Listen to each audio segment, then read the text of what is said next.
All right. And action. All right, everybody, welcome into the rant. I am Pugs Moran. These are the Kelly Moore Memorial Studios here in the beautiful Radio Misfits Southside Studios. RadioMisfits.com. It's good to be back. We're doing a live show here for the first time since Wednesday of last week. The last two shows were recorded, and I don't think the recorded shows do very well.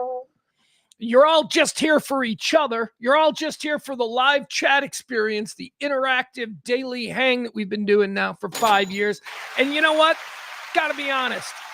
That's good enough for me. All right. Welcome in. Speaking of that chat room, we call it the chicken coop around here. Cluckers, chickens, cocks, roosters, hens, whatever you guys want to call yourselves. What I like to do every day is I like to imagine that the chat room is just like a Target the day after Thanksgiving, and everybody is lined up outside the Target just waiting for the doors to open up. So I reward, a la the Formula One vibe, I reward a platform. That's right. We do a platform. The first three people who are in the chat room every day waiting for this show to start, they get the drink from the big comically oversized bottle of champagne and kiss a pretty girl in a skin-tight fire suit. Never really understood that. If you watch a lot of racing, as I do, I'm a big fan of racing, you'll notice that they always have models on stage next to the winners, beautiful models, F1, the higher, actually probably at every level, but I bet the models get hotter as you get up to the, top levels. They always have a model up there on the podium with the first, second, and third place finishers in the race. And she's always wearing a fire suit, like she's been hanging out changing tires in the pits the whole race. And not just, drinking champagne with her 80-year-old boyfriend in some super suite. Anyway, we like to give a podium that's first, second, and third place. Those are the first three people in the chat room. Today we've got Al, first place, Barney right behind him, and Adam. That's our first, second, and third place. That's our podium for today. Al, Barney, and Adam. Thank you so much, boys. That's not all we do around here. We also like to thank our August heroes. That's right. What are our August heroes? Those are the people who have tipped this show in the month of August. We rely on your gratuities for 5 years. You people, if you like the show, you drop a little something, and I am ever so appreciative. We've got some consistent ones, people who just do it every single month with consistency. We depend on it. Like any good corporation, we plan our next quarter based on what we project people to continue to do. We need your help. That time of the month. Our August heroes, the people who have already dropped a little something in either the Venmo or the Cash App for the month of August. Thank you to Leslie C. She was first in. Cleared the decks first. Woke up morning of August 1st and dropped a little something. She got her soul right. So she's here free and clear in the chat room. Thank you. Peter's so consistent. Peter does the bartender thing, which I love, which is drops a little something here, drops a little something there. He's constantly tipping. He is the guy that pretty much puts the gas in my car.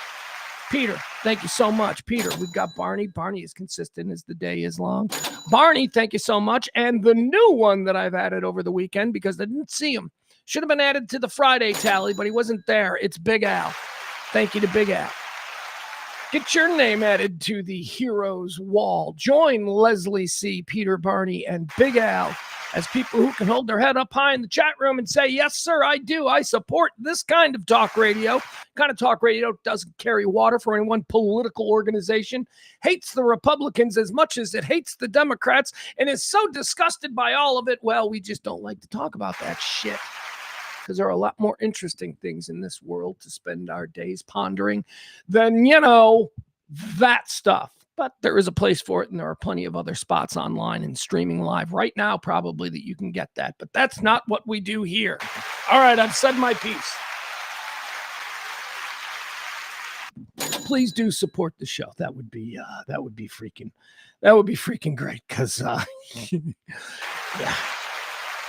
Show could use your help now. Oh my God. All right. So drop a little something again in the Venmo or the Cash App. Let's see. We got a bunch of stuff that off the top of my head. So Friday, when you were listening to that hastily thrown together little rant, I'm sorry. I'm not happy about Friday's show. But whatever, go back, check it out. Find everything there on Radio Misfits on YouTube. Radio Misfits, nice little. You find them all. You can find them all there. So on Friday, I had to drive my 17-year-old son.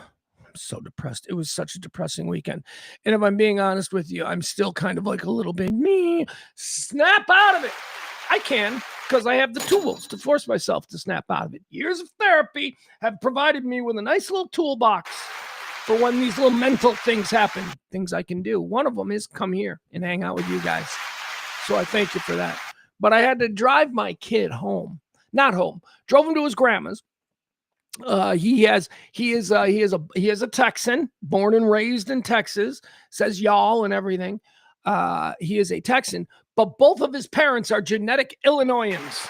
He's got his dad from Northern Illinois, his mom from Southern Illinois. So I drove down to his my former mother-in-law, my son's grandma's house down there outside St. Louis on the Illinois side of the Mississippi River down there. They're river folk. They are river folk. Let me tell you something about river people. I don't know, and I'm speaking now, I guess, to my Texas friends, because river towns are a thing all unto themselves. They are river town, man. River people are awesome. All right, just let me tell you, river people are awesome. They're like some of the best people you could ever meet. You know why? Because they put up with bullshit all the time. And when I say river people, what I mean is specifically people who live along in cities, rivers like the Mississippi, which is, what we're talking about in this case. Big, giant rivers that just, all kinds of shit moves down them. Very important arteries here, both economically, certainly in the United States, as a sort of, mid-central highway for things to move through Canada and all the way down to the Gulf of Mexico. It's a busy, big, action-packed river, and there are cities lining this river. In every single one of these cities, and I'm quite familiar with a number of them being from Illinois and having all of these river people in our state, they're the best. They're the best. River people are the absolute best people. You want to know why? Because they're the people who stay in the towns. And I told you, I said it's because they put up with a lot of bullshit. They do. They are river people have such incredible hearts, even though their towns, and especially their little downtown area near the river, lined with bars and shit, puts up with so many transient vagrants. Oh my God, just people coming, they hop a boat or they work on a boat. They get off, they get into a fight in a downtown bar. Anyway, there is a distinction to be made between river people and what they put up with. River people, the people who live there, are wonderful. Some of America's finest people. That's why in 92, when the Mississippi River overflowed its banks, me and some friends proud jump in our car to get down there and do sandbags, because river people are awesome. Come to Chicago all the time, especially the people from the Quad Cities. They like their Cubs. They're always here. You can tell the river people because they're nice. Anyway, so I'm down there. I drive my son all the way down to where his grandma Sarah lives down there, and hand him off to her. And she's now going to drive him the rest of the way to Dallas because, they're going to have a nice little, I don't know what it is. Anyway, it was cool. It was cool, and he enjoyed it. It was better than just putting him on a plane. He enjoyed it. So I get down there. I drop them off. They're, like I said, they're wonderful people. They're river people through and through. They're nice. I get down there, and I drop my kid off, and man, I'm feeling bad. It's always like, the first 5 minutes where you're looking at them in the rearview mirror as you're pulling out of their long river driveway, and you're like, oh man, all right, so. All right, I don't get to hug him again for a few months. That's sad. That's sad. Even though he's a little dick, we fought a lot, but he's 17. Of course we fought a lot. I love him to pieces. Let's get it straight. He's working on some attitude issues. He's working on them. So as I'm pulling out of the driveway there at Grandma's, dropping my 17-year-old son after having him for the better part of the last 2-3 months,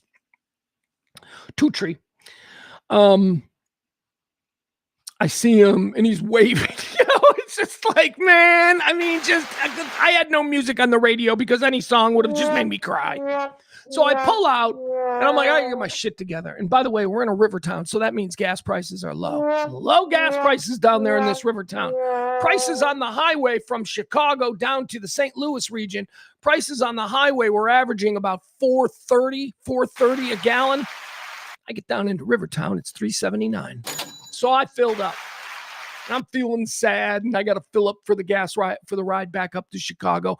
And it's kind of starting to get dark. It's like 7:00. And I pull into a Casey's. And I don't know if you people, I think Casey's might be a Midwestern thing, but for all your crowing about Buc-ee's, there's something about a Casey's. Casey's seems to be the general store. 7-Eleven. It's a 7-Eleven. Casey's seems to be the 7-Eleven that has taken root in Midwestern small towns. That's where you see them. River towns for sure. All up and down the Mississippi River, you're going to find Casey's. Casey's are terrific. I just love them so much. They are so great. Anyway, so I pull into this Casey's, and I'm going to get gas, maybe a slice of pizza, because Casey's, just as Buc-ee's is known for their brisket, Casey's is shockingly known for their incredibly tasty pizza. Yeah. I'm a pizza snob. Y'all know this, but don't turn your nose up there at a Casey's pizza should you ever find yourself, I don't know, in the middle of Iowa or something. Anyway, so I pull into this Casey's, and I'm gassing up, and I go inside, and I need to get myself a little something to drink, right? For a road soda, if you will, for the 300 miles or so that I got in front of me on this Friday night. So I'm about to have the hiccups. So I'm standing in line at the Casey's, small town river people Casey's. I'm in a sad mood, but I know where I am, so the vibe is good. And it's, a Friday night, and there's, workmen getting their 12ers of beer. I'm going to hiccup or whatever. There it comes. All right. Jesus. Oh, for crying out loud. Oh my God, I'm in the middle of a serious story. This is why I'm not successful. Or why, if anybody would notice, I would be immensely successful. Because this is stream of consciousness, performative genius, if you ask me. But then again, I'm probably crazy. Probably. Fuck. Fudge. Excuse me. Try not to swear anymore. Trying to be more mainstream acceptable. Oh, boy, this is going to be a problem. Hi, chatters, Coopers, if you will. Mikey D says he's originally from Memphis. I don't know if that means he knows Casey's, but anyway, okay. Still hiccuping. Oh, there's Maddie. Phone still issues. That's a private message for Maddie.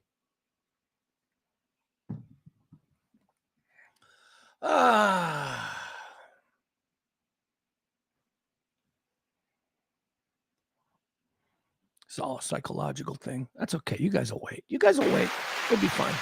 I'll get through the hiccups. We'll be fine. We got nothing to do today, and I got a lot of stuff to talk about. I think I might have the hiccups beat.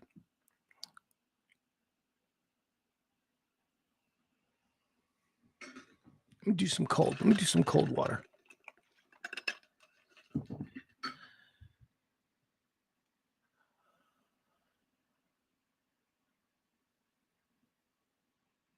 So as I was saying, I was at this Casey's down there in River Country, and I'm getting something to drink because I need a road soda. It's like 300 miles all the way back to Chicago. It's 7:00. The car is filled with gas now, by the way, $3.79 or $3.69. I don't know, something like that. It was way better than what the average was on the way down, so I filled up at the Casey's there in the river town right across from St. Louis in Illinois. And I'm getting my soda, and there's people checking out, right? It's kind of a busy Friday night. There's guys buying beer, and there's kids buying candy. And then I finally get up there, and I'm standing there, and all I got is my little drink. And there is a pregnant woman, just, oh my God, glowing. Like, like planned. This was obviously a planned pregnancy, right? She looked like a little yuppie woman. She's professional. She had a nice SUV, I noticed. Why? Oh, she was wearing white. She was wearing like a white sundress. She just looked like an angel, just beaming, probably a good 7-8 months pregnant, just, huge as they come. And she's in front of me and she's chatting it up with the people at Casey's because this is a river town and everybody knows each other. Everybody. And, old Blanche will call her. She's behind the counter there. And she's like, oh, her name was Erin. I remember that. She's like, oh, Erin, any day now. And Erin's like, blah, blah, talking, She's glowing. She's a pregnant woman. And I'm standing there, right? I'm all sad because my kid in the rearview mirror and all that. And I'm sleeping and I'm just kind of not even paying attention. But I'm not mad.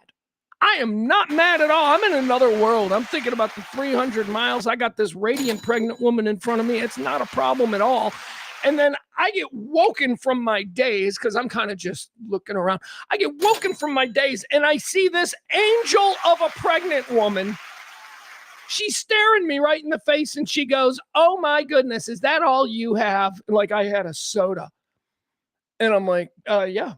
And she goes, all right, I'm paying for that. You can go. And I'm like, what? I go, what? I wasn't even paying attention.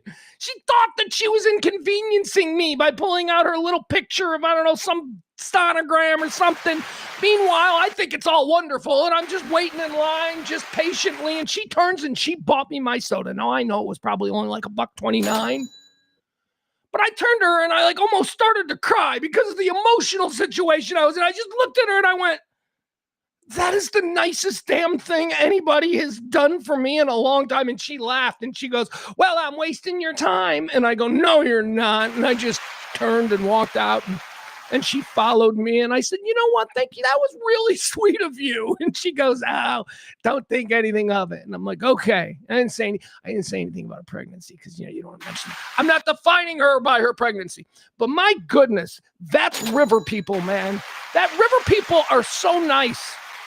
I once watched, I was down there years ago, back when I was married to my son's mother. And we went to a local bar. And I saw the nicest bar fight you are ever going to see. And that's pretty much where I came up with my river people are just different. It was a nice fight. It was like they were fighting, but they were really mad and they were yelling and shoving. And then some bartender came over and talked to them both and they went and sat down and everything was fine. I was like, that was the nicest bar fight I've ever seen. River people. Anyway. That's what I got to say about river people. Hi, Jen. Jen's here. She's late. Don't ever worry about being late. You know why, Jen? Because half the time I'm late as well. And it's not that big of a deal around here. All right. We got a lot of stuff that we're going to get into today. Let's see. We're going to do all the regular stuff, the Dick of the Days, the 3 videos, and all that kind of stuff. But there are a few deep dive moments in today's show. And we're going to run through it pretty quickly today because we did get a late start. And I do have some things that I'm needed to do later today. So we're going to talk about, some of the headlines. We're going to get caught up on Iran because we start every show with what the hell's happening in Iran. All right, I'll give you some other stuff, a couple other random things we'll quickly talk about. But then I want to get into this WNBA situation. Are you guys following what's happening with the WNBA? The WNBA has an all-hands-on-deck meeting planned where they're going to once and for all, they're going to define what a woman is. And oh my God, the whole sporting world is watching with bated breath at what the WNBA decides is a woman. Now, all of this comes because of, it began with Sophie Cunningham of the Fever, the Indianapolis Fever, being asked a question, her answering it. That turned into guys like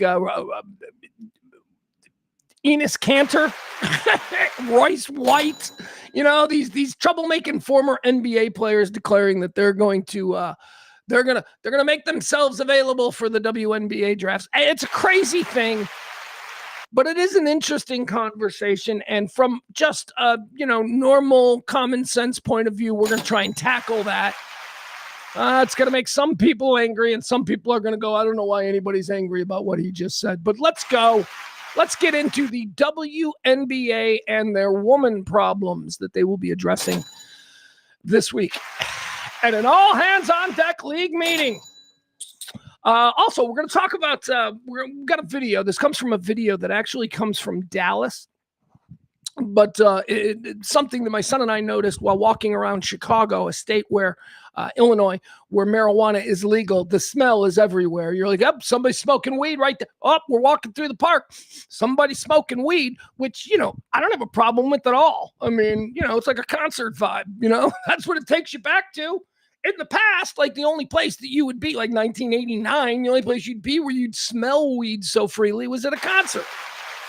And I don't remember us going, God damn it, place reeks of weed. I don't remember anybody saying that. But they do now, and so we're going to address that. And more to the point, a video coming to us out of Dallas where a group of people were refused dining at a restaurant because the manager came over and said, you people reek of weed. So we're going to talk about this. It's very complicated because, up until about 1990, everyone in the world reeked of cigarettes.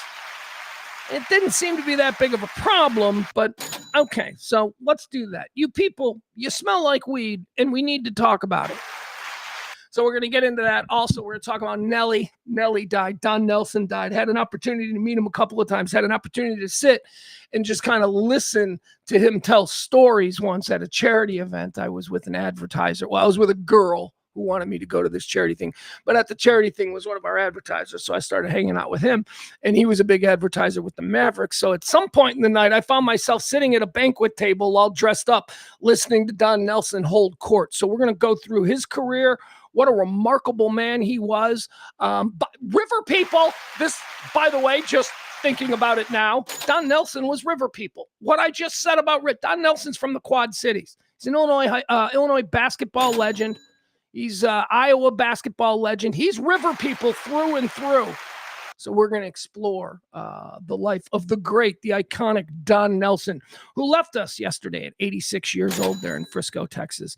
Dallas icon, Dallas Mavericks icon, basketball icon, basketball innovator, just when the names of the greatest NBA coaches of all time get mentioned, you don't hear him always at the top when they discuss the Red Auerbachs or, the Phil Jacksons or maybe Casey Jones. Even you don't really hear Don Nelson until you get to the second tier. And maybe that's because he didn't have championships, but that doesn't mean he shouldn't be actively discussed as one of the most important and best coaches in the history of the NBA.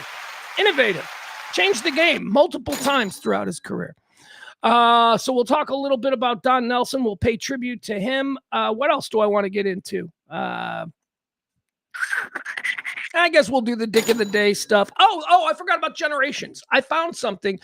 I've been talking a lot to my son while he was here about, when we fight, it's always a miscommunication between me and my son. It's always because something was misunderstood or the intent from me was taken wrong or the intent from him was taken wrong. Our fights are always a misunderstanding that then becomes an ego battle. So we had a lot of conversations about that. Boring shit that I won't bother y'all with. But, those are the kinds of things that we talked about communicating with people, how you can control these things. And a lot of it came down to us breaking down the different generations, like his generation, Gen Z, their worldview, what they see. My generation, Gen X, my experience with boomers, my experience with millennials, his experience with millennials. So we had a lot of conversations about that, and that led to me discovering something. I found something that is just terrific, and just in very simple sentences, it breaks down the driving forces behind all the generational cohorts that I say are currently ruining society. So we're going to talk about that. We're going to delve into a little bit of generational talk, maybe figure out how we can, better get along. So we'll do that. That's fun. And then also we'll get into all the regular stuff, dick of the day, 3 videos and all that. But no breaks, all gas today because we got to move quick. Also, if I remember, I will tell you about a new show that I am all about and you folks ought to check out too. Okay? All right. Mikey D on Don Nelson says Nellie moved back to Frisco from Hawaii. Yeah, he did earlier this year. Sadly, it may be because, the end was near and he's got a lot of grandkids, and Texas, Frisco is probably easier for everybody to get together and hang out with Grandpa than Hawaii. But yeah, he famously was growing weed in Hawaii for like the last 20 years. Nellie's a dude, man. Nellie is awesome. All right, let's see here. First thing that we're going to talk about. Hold on, let me get back to where I need to go. We haven't been knocked off the air yet, which scares me because that means that I'm going to get comfortable away from all this and we're going to get knocked off the air. And that is not going to be good. And then Maddie will have to text me or somebody will have to text me and it'll just be, it'll be nuts from there. All right, let's get started. Welcome to the rant for Monday, the 10th day of August, year of our Lord 2026. As I say, you can support this show by dropping something in the Cash App or the Venmo. Please, oh, please, God, have somebody support this show today. Okay, let's see here again, our August heroes, one more time, welcoming them before we get into our stuff. Let's thank Leslie C. She's the queen of the tips. She was in here first. Then we had Peter. Thank you, Peter. I am your happy bartender. Barney also helping us out, and the latest name to be added to the scroll of honor for the month of August, Big Al. Add your name. That's not enough names. Geez, we're 10 days in. We don't even have 10 names. All right, guys, let's talk about the big story. So Iran is now making demands here in whatever the hell is going on over there. Remember, February 27th, our big problem with Iran was a bunch of people trying to get clicks were going on making videos talking about how they're close to having a nuclear bomb, and we can't have that. Of course, that whole sort of tone was a hard right turn from what had preceded it, which was no war with Iran. No more wars. So remember, but then Epstein became a story that wouldn't go away. So we needed something bigger and we needed something to distract people. How about the threat of nuclear war in the Middle East? So yeah, we went to war with Iran on the 28th day of February, and that screwed everything up. Gas prices ever since have been skyrocketing.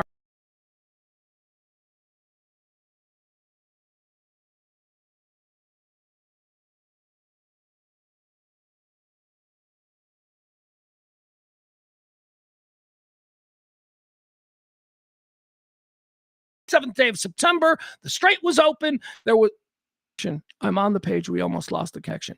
All right, on the 27th day, the strait was open. It was being co-managed by a group consisting of both Iranian and UAE people, management, who were representing the West. So there were no real problems there with the strait. On the 28th, we went to war. Now the strait is all Iran's. Iran controls the strait 100%. They're making some deals with some countries, but not us, not anybody that has ties to the United States, Saudi Arabia, or who else? Israel, of course. We can't use the strait, so none of our Western oil is getting through, and our prices are going nuts. And this is why no president for the last 47 years has done this. Do you remember our current president was up there saying that, patting himself on the back, saying that this is because no president had the balls. No, it's just that no president wanted to do this to the American people for no gains. And when I say no gains, we are talking about not even getting back to where we were on February 27th. At this point in the game, Iran is dictating the terms to the president of the United States. Iran is saying, nah, this shit's going to go on. We're going to keep this strait all jacked up until you now do. Here are the list of demands. This is what Iran is claiming they're going to need. Iran insists, by the way, here's the headline from the New York Times today. Iran insists that the strait will stay closed until the United States agrees to their list of demands. Spokesperson for the Iranian Foreign Ministry said that talks with Oman on shipping routes in the Strait of Hormuz were entirely separate from any discussions to fully reopen the waterway to Western access. So they made a deal with Oman. Iran is out there wildcatting. They're just making deals on their own now and not including America at all. So Oman is now like, okay, we can use it. Okay, cool. But these have nothing to do with us and our interests in the region. Iran is making demands. The demands include the lifting of the U.S. naval blockade and all sanctions on Iran. The one thing that Iran wants to open the strait. U.S. troops, or not U.S. troops, U.S. ships, U.S. Navy ships, they have to get the fuck out of there. Because right now they're like sort of hanging out outside Iranian ports causing troubles for them. So they got to get the fuck out of there. Iran's saying, okay, you want this to stop? Get out. Get out. That's what they're saying. They're also saying that they want all sanctions against Iran dropped. No more sanctions. Even the ones that preceded this on February 27th, there were all kinds of sanctions on Iran. Iran is now saying, no, even them, bitch. This is the tone that Iran is saying to the West, us, the United States. Bitch, you're our bitch. We can go on forever doing this, and we will until you give us everything. Ugh. God, I feel so freaking cucked as a patriotic American right now.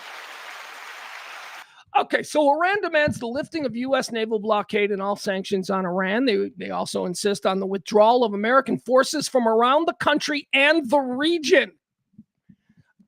These are all deal breakers. These are all like things that we will not do.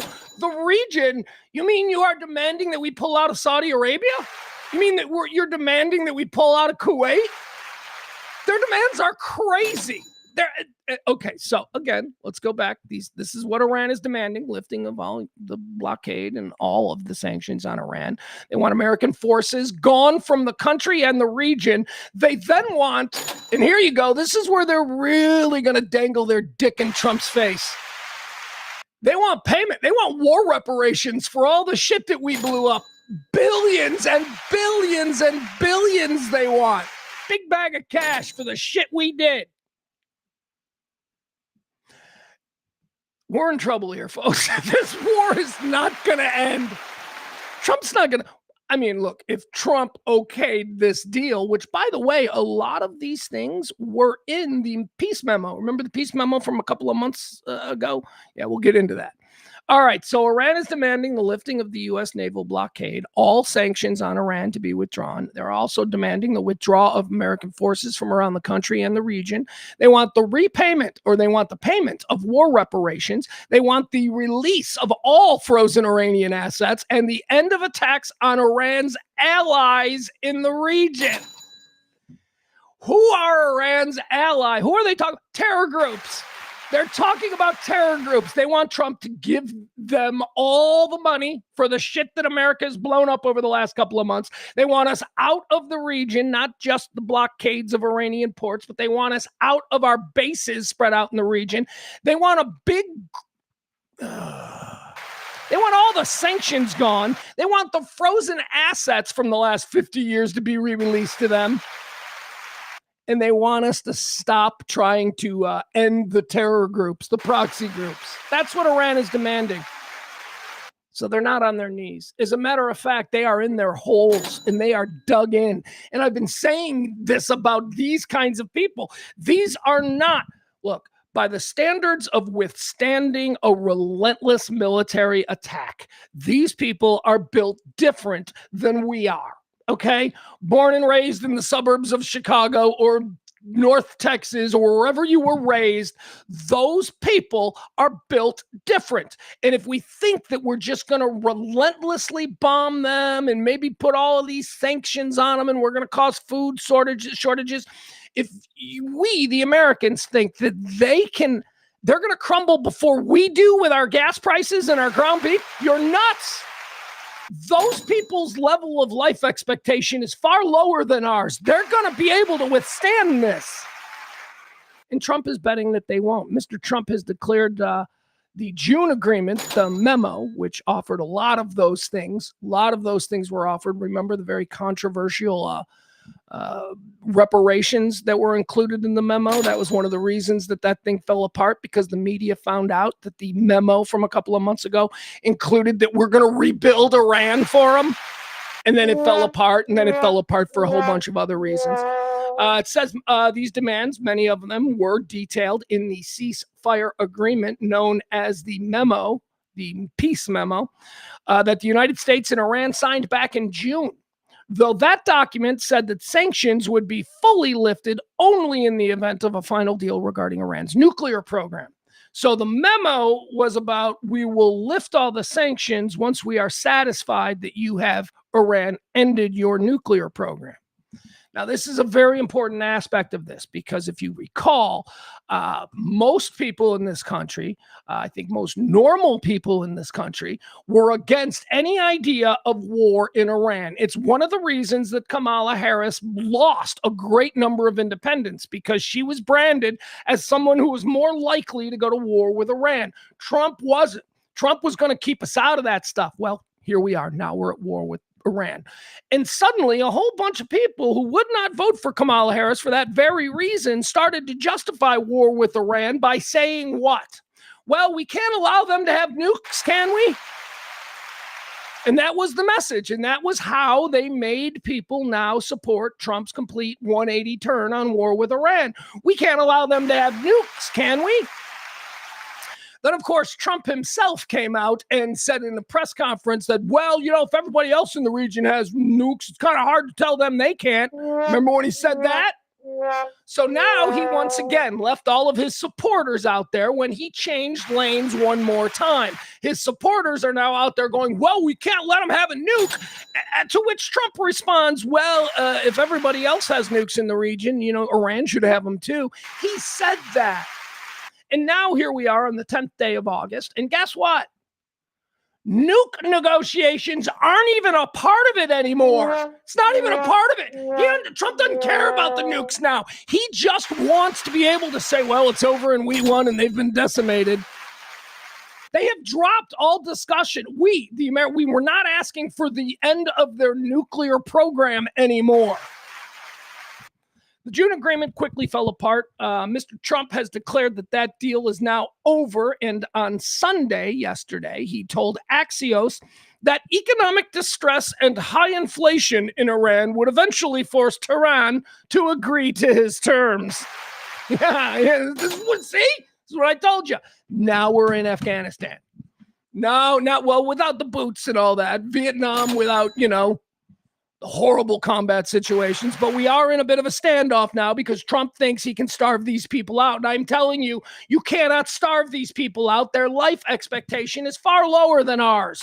What they will put up with is not anything that we in the West, born and raised in Ohio, could possibly comprehend. You get mad when a store you want to go to closes early.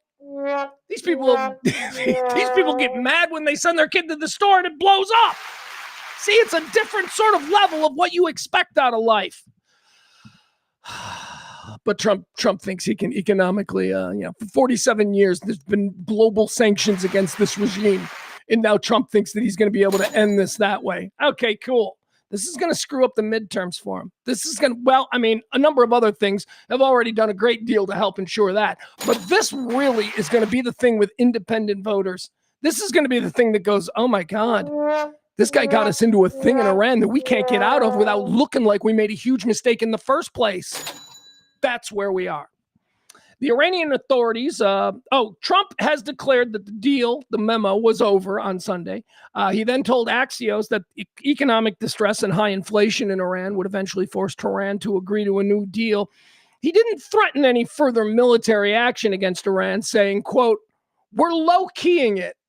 Like, this is a hot chick that he's trying to bang, and she's not interested in him at all. So now he's gonna low-key it with him. All right, we'll see how that goes. The Iranian authorities, they believe that they can withstand greater economic pain than the Americans can, who have midterm elections coming up in November to consider. At the end of a news conference on Monday in Baghdad, at the end of a news conference on Monday in Tehran, Mr. Baghai, he's a spokesman for the Iranians, said it was up to the American side to stop and compensate Iran for its illegal and destructive actions in order to talk about the next steps in any possible return to peace. That is what Iran is saying. They are saying, go kick rocks, America. You guys are looking like fools here. We're fine. Let's go, bitch. That's what we've gotten into. A situation where the only way that we can win is by dropping our nuclear bombs. That's the only way. That's where we are now. And you got to wonder, is this crazy MFer in Washington, is he willing to do that to get people to stop talking about the Epstein files? Jesus, I hope not.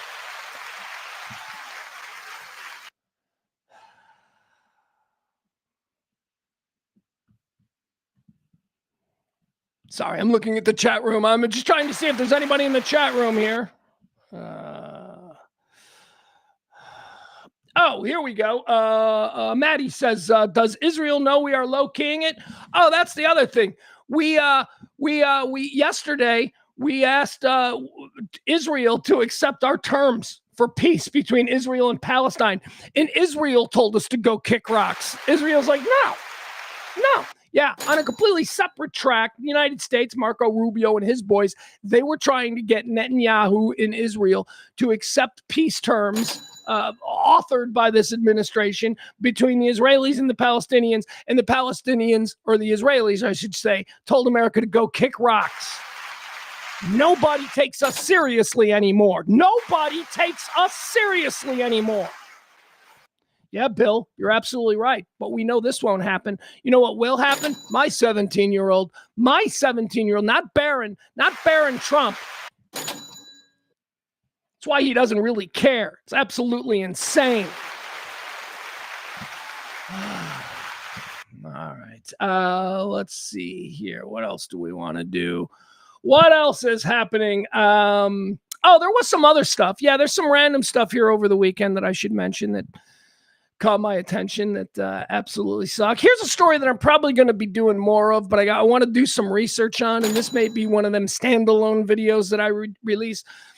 But did you see the situation there in Alaska where like a boat with people, a fishing trawler or something was in trouble and it was going under and it put out a mayday? And the rules of maritime, the Titanic and all that, is that the first ship that hears it must go and save them. You hear it, you're the closest ship, you get your ass there and you help other people on the water. It doesn't matter who you are, you get your ass there and you save them. Well, in this particular case, and as I said, I'll be going into it more, Mark Zuckerberg's super yacht was the closest boat. And guess what? Mark Zuckerberg's super yacht completely ignored the mayday. A ferry boat, I think, was the next one on the scene. In the ferry boat, because they know where the other boats are, the ferry boat was like, yeah, get on, we'll help you.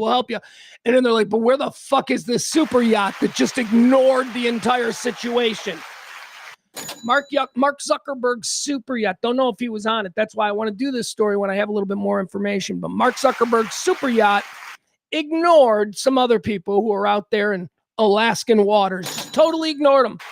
They'll be fine. Someone else will help them.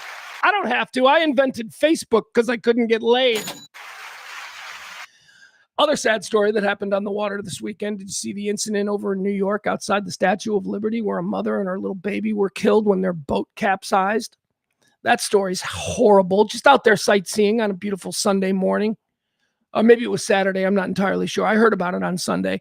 A young mother and her little baby were killed when their boat, the boat that they were on sightseeing around the Statue of Liberty, capsized. The captain of the boat, he was arrested for a whole bunch of things. I don't know why, but it's a sad story. Sad story out there being a proud American, seeing the Statue of Liberty with your little baby, and all of a sudden you're dead. Not good. Another piece of random news from over the weekend. We've got a story we've been covering. Perez Hilton has been Baker acted. He is still, remember Perez Hilton? We did the story about him, celeb gossip columnist. I don't know, blogger, I guess is more accurate. He was the cheap poor man's edition of TMZ back in the day, but he made his money. He was pretty successful. Perez Hilton went on a crazy live streaming rant last week, and apparently he was a threat to himself, and he was injuring himself. He was stabbing himself live on the stream. The police were called. There was a standoff. He finally gave in, and he went with police. He now apparently requires surgery. He's been Baker acted. He's being held against his Baker Act is the law there in Florida that allows them to hold you against your will when you're clearly having issues. That's where he is right now. He's still being held. He apparently injured himself to the extent that he needs surgery. So there you have it. That is the Perez Hilton update. Sure, he's gonna get a lot of clicks when he decides to answer for all of this, and we look forward to seeing that. All right. let's move on to kind of a crazy story that's happening. And I don't know so much if I have an opinion on it as it is. I'm fascinated by how this has developed and what it is now, and why one of the stupidest things I've ever heard is being perpetrated. I believe it's in Indianapolis this week. I'm not sure. Let's talk about the WNBA, a league. Let me tell you about the WNBA. I've sort of gone back and forth on WNBA. I feel like WNBA was forced on us. I feel like forced on us. A dumbass white man. Nothing was forced on me. It was kind of. If you were used to ingesting or consuming, if you were used to consuming sports in this country for a very long period of time, the entirety of my life growing up, you watched things. Sometimes you watch things that you didn't want to watch, like in the early days of ESPN, when you'd watch Australian rules football at 1 a.m. with your buddies, because why not? But then all of a sudden, they started airing women's basketball games. And I had a very low opinion of women's basketball. Okay, first of all, I'm not a great fan of basketball in general. I'm a great fan of the Chicago Bulls. I have my team, and I know everything about that team. But honestly, I don't watch Pelicans games. I don't even know if there's a team named the Pelicans. Isn't there a team? I don't know. I'm not. Mavericks, I know a little bit about. Some of the high-profile teams I have passing knowledge of. You're talking about the Lakers and the Warriors and the Spurs and, the Knicks. But I'm not a big NBA guy or a big basketball guy. I won't just watch basketball to watch basketball. Unless it's the tournament, then, it's a little bit different. But my point is this. I wasn't watching NBA basketball or WNBA basketball 15 years ago. Not even sure how long it's been around. But I didn't know anybody who was watching it, and it was everywhere. And I couldn't understand why nobody that I knew was watching it, yet it was everywhere, right? That was my own ignorance. I didn't understand. Now I do understand. Now I do understand that when I, as a man in my 30s or 40s, was being asked to accept this new sport, it didn't appeal to me. Therefore, I had this visceral reaction to it that it must not be good, because that's what the ego does when something conflicts with how you feel instinctively. It's got to be defended, and your ego gets involved, and you start saying things like, "That's just lesser basketball." So for a long time, what I didn't understand about these feelings was that while not connecting with me, it was very deliberately and effectively connecting with little girls. Little girls have taken to the WNBA.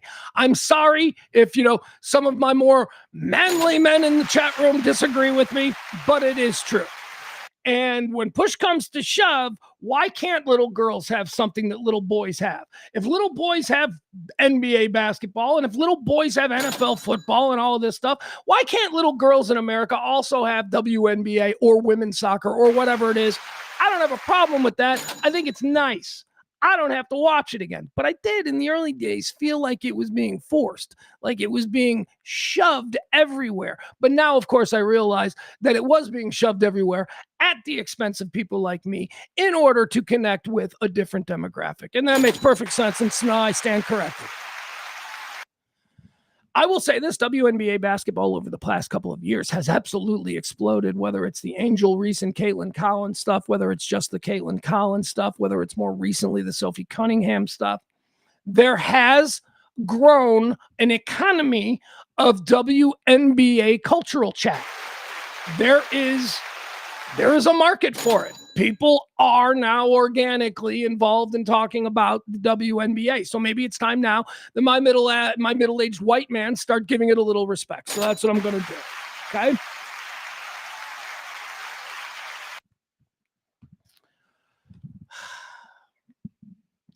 The WNBA is asking, what is a woman? Now, I explained all my thoughts there on the WNBA and how I've evolved as a sports consumer in America. I actually watched some WNBA over not this weekend, but the weekend before.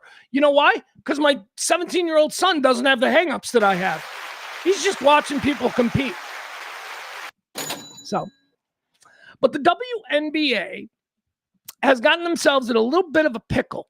And the commissioner of the league, the commissioner of the WNBA, Kathy Engelbert, if that is her real name, WNBA Commissioner Kathy Engelbert has issued a memo stating that a task force of team executives and general managers will meet specifically to discuss and formalize transgender player policies. She reiterated that preserving the integrity of our game and ensuring fair competition are top priorities. Now, why is this emergency all-hands-on-deck meeting being called by WNBA Commissioner Kathy Engelbert? Because of a couple of things that occurred over the last few weeks, and it hasn't really gone away. It's been building and building and building. It all began with Sophie Cunningham. Sophie Cunningham, who is she the Pippin to Caitlin Collins' Jordan? Is that tall, beautiful blonde? Went viral a couple of weeks back with her pointing meme. She's a star. She's a star. WNBA is real. They're making real bankable stars. I don't know if Sophie Cunningham's good at basketball. I mean, she's obviously good enough to play with Caitlin Clark, so she's got to have something, right? I don't know if she's particularly good. Here's what I know. I know that she's the kind of person that, the league wants. Beautiful, articulate, all-American blonde girl out there playing. She was asked a question a couple of months ago now, I think, at this point, and she basically said that she's standing up for little girls. She doesn't believe that trans women should be allowed to play in the WNBA. A trans woman, somebody born biologically a male, right? When they got slapped on the butt and that first little cry came out, a little ding-a-ling went, right? Okay, that's a biological male, at least insofar as Sophie Cunningham, I think, believes it. She said that someone like that should not be allowed to play in the WNBA, and it has nothing to do with trans people or trans people rights. It has to do with her commitment to little girls and little girls having something, right? This goes back to what I just said at the beginning of this whole thing, right? But this is for little girls and we white men who just want to control everything. What do you mean it's not for us? What the hell? We sometimes feel a little bit viscerally passionate about this issue, but it's for little girls. And that's who Sophie Cunningham was talking about. Little girls who have a dream, little girls born with the little girl thing, who grow up wanting to have a career in professional sports and compete against other little girls. Because now we come to question 2 in this. Do you believe that a biological male who transitions to a female is going to have some unavoidable advantages when it comes to speed, strength, athleticism, dexterity, all of that, muscle mass? If you believe yes, as I do, and as I think Sophie Cunningham does, and as I think most normal people do, then you have to agree with her. And it's not about hating trans people. Everything, we don't do nuance. Every argument we have, if I am disgusted and want to see Netanyahu brought up on war crimes in front of the world, I am not an anti-Semite. I am anti-Benjamin Netanyahu and his military strategy against the people of Lebanon. That's what I'm anti. Half of my friends are Jewish people, and a bunch of them feel the same way as I do. But we don't do nuance in this country. So if you're against the actions of the Israeli military and the government of Benjamin Netanyahu, you're not just merely against that for political reasons. You're an anti-Semite in league with the Nazis. And that shit's got to stop. Same thing with trans.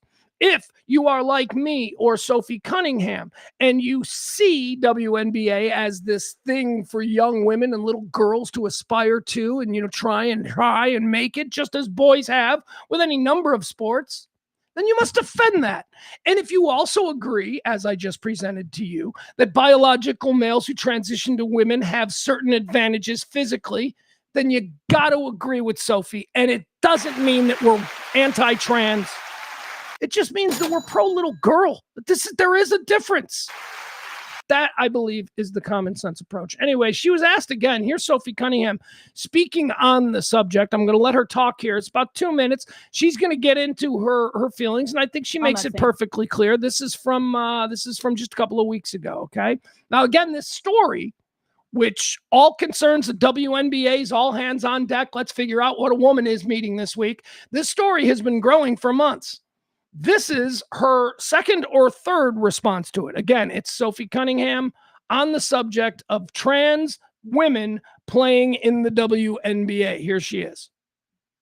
Same vein in that story with ESPN, you talked about wanting to protect young girls who shouldn't have to go against biological men. Just can you expand your viewpoint on that? I mean, I think I said what I said. I think it's kind of common sense. And I think I'll always believe in that. I think it's really important to protect children. And that's little girls who are also involved in that category. And so I stand on what I said, and I always believe that. Yeah. Do you see your advocacy on that, like taking any form going forward? You know, I don't know. I'm not a very political person, but I do have beliefs. I have morals, and I'll always stand on those and be true to who I am. And I think people are going to take it how they want to take it, but I've never even really said anything about that. And so when it comes just to protecting young girls in sport and women in sport, I feel very strongly about that. I think that's why you have Title IX. That's why you have some of the greats in women's sports. If Title IX and women's sports weren't protected, then you wouldn't hear about any type of women in sport. And so I think in the future, it's just really important to protect. Do you think, I guess, along the line like that, it goes against perhaps some people might say, hey, for the trans community, this could be something that could come back on us or be targeted against us. Like, how do you, I guess, view that sort of critique? You know, like I said, I extend love, and I don't dislike anyone. Like, I think there is room for absolutely everyone here, and I think there's room to love everyone. And I truly think when you get people in the same room, you have conversations, you actually have a lot in common with a lot of people. And so I'm there to love, but I'm also there to love biological women, and I think that there are rights that need to be protected. And like I said, I'm going to stand true to that. I'll never falter in my beliefs in that, but I have never once said I hated the trans community. Like I said, I think there's space for everyone. Sophie, what about Connecticut today? All right, there you have it. That is Sophie Cunningham. Yeah, you know, I think Indianapolis Fever. With, Shut up, Sophie. Making her feelings perfectly clear on the matter. When I hear that, I'm struck by, and again, this having to do with our lack of nuance, us only wanting, you know, absolutes, absolute demon, absolute angel. Libtard.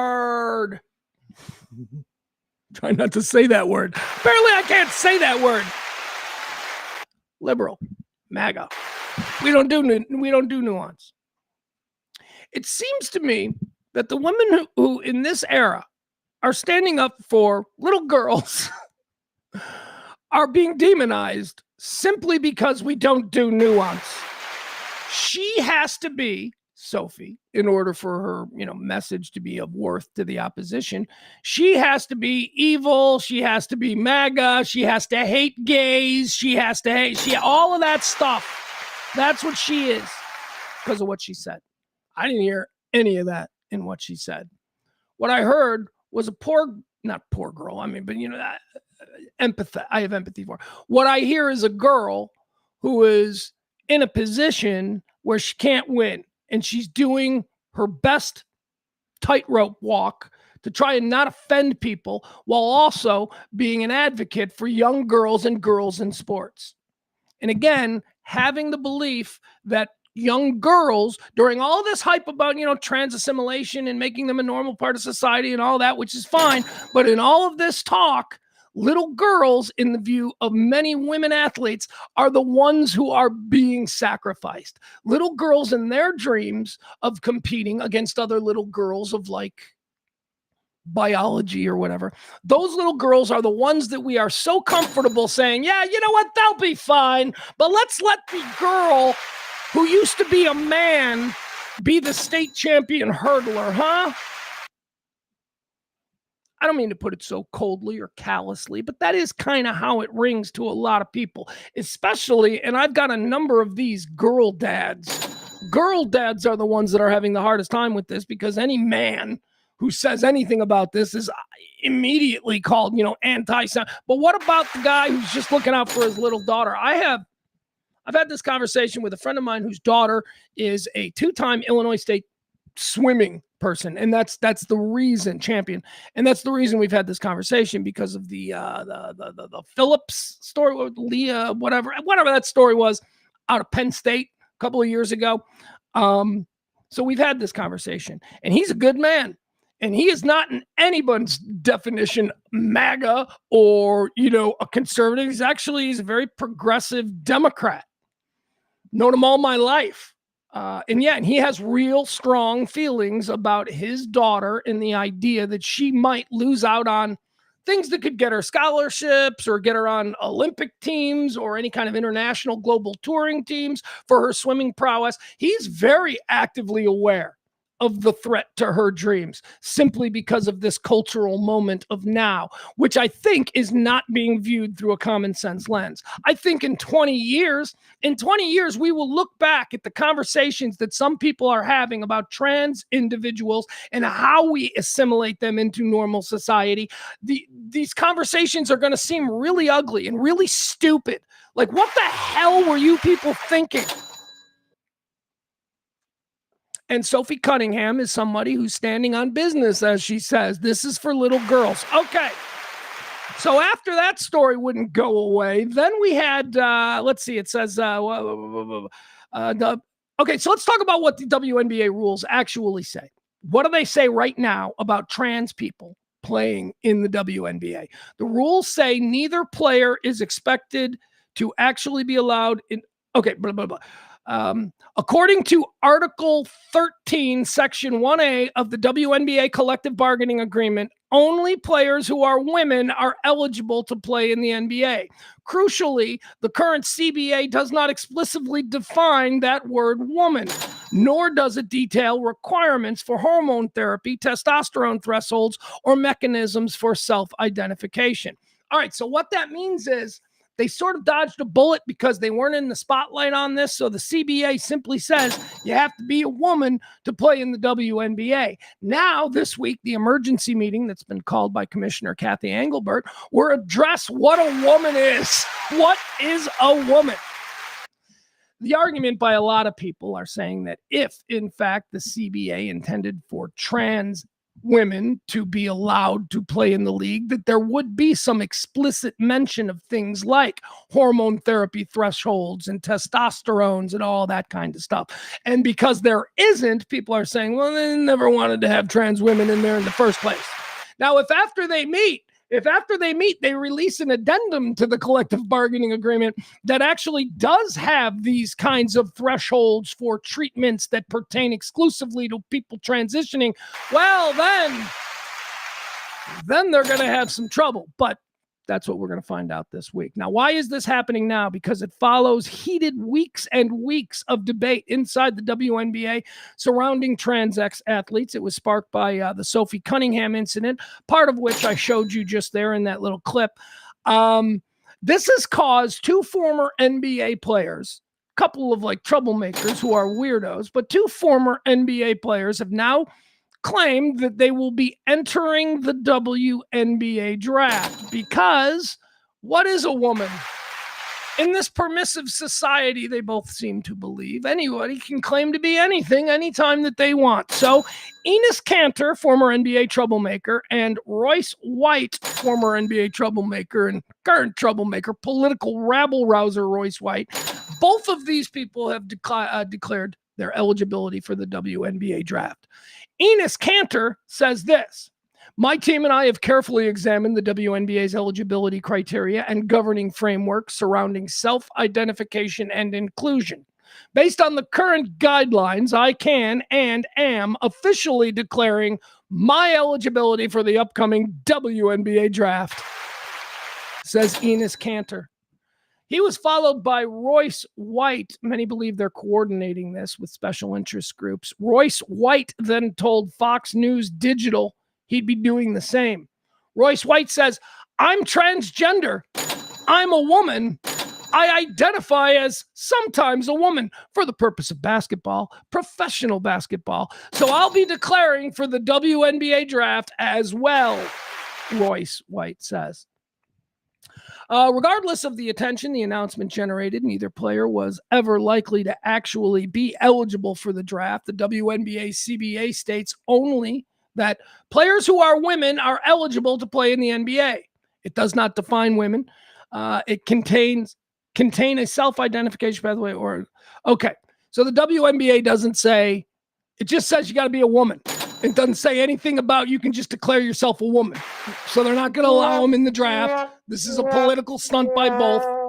Both announcements by the former NBA players, Cantor and White, have been widely viewed as political commentary, challenging the league's eligibility language rather than serious athletic pursuits.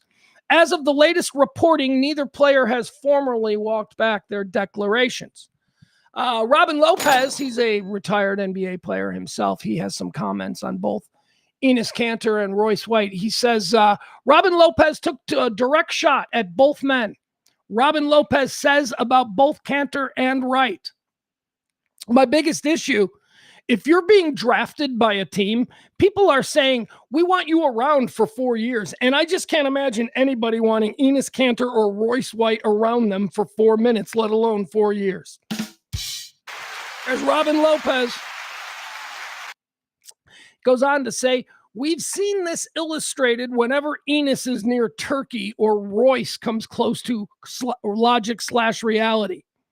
Both jabs from Lopez had specific targets. Kanter has spent years in an openly hostile relationship with the Turkish government, and White has drawn attention and criticism for a string of controversial pro-MAGA political statements. All right, so that's the situation. They're being forced, the WNBA, to define in their collective bargaining agreement what a woman is, so we wait with bated breath. How exciting.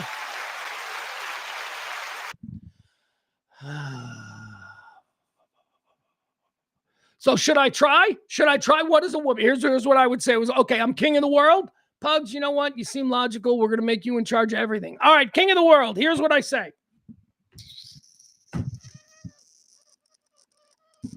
If when you're born, the doctor pops you on the butt and your little ding-a-ling goes like this, you can't play in the WNBA. Next. Oh, but now you're persecuting trans people. No, I'm not. I'm not persecuting trans people. Why don't they start a trans league? I'd be all for that. I got no problem with that. Start a trans league. It's not the same thing. We're the same. No, you're not. No, there's men and women, and men and women are not the same thing. And then there's trans people who are somewhere between, and they're not the same thing. We're all different. What are you saying, Pugs, that there's 3 genders? There are now. There didn't used to be. Like my whole life growing up, there wasn't, but shit changes, and yeah, there's 3. There's men, there's women, and then there's trans. No, there's actually 12 within the trans. All right, shut up. Jesus, I give you an inch and you try and take a mile. I am willing, as king of the world, to accept your place and be fine with it.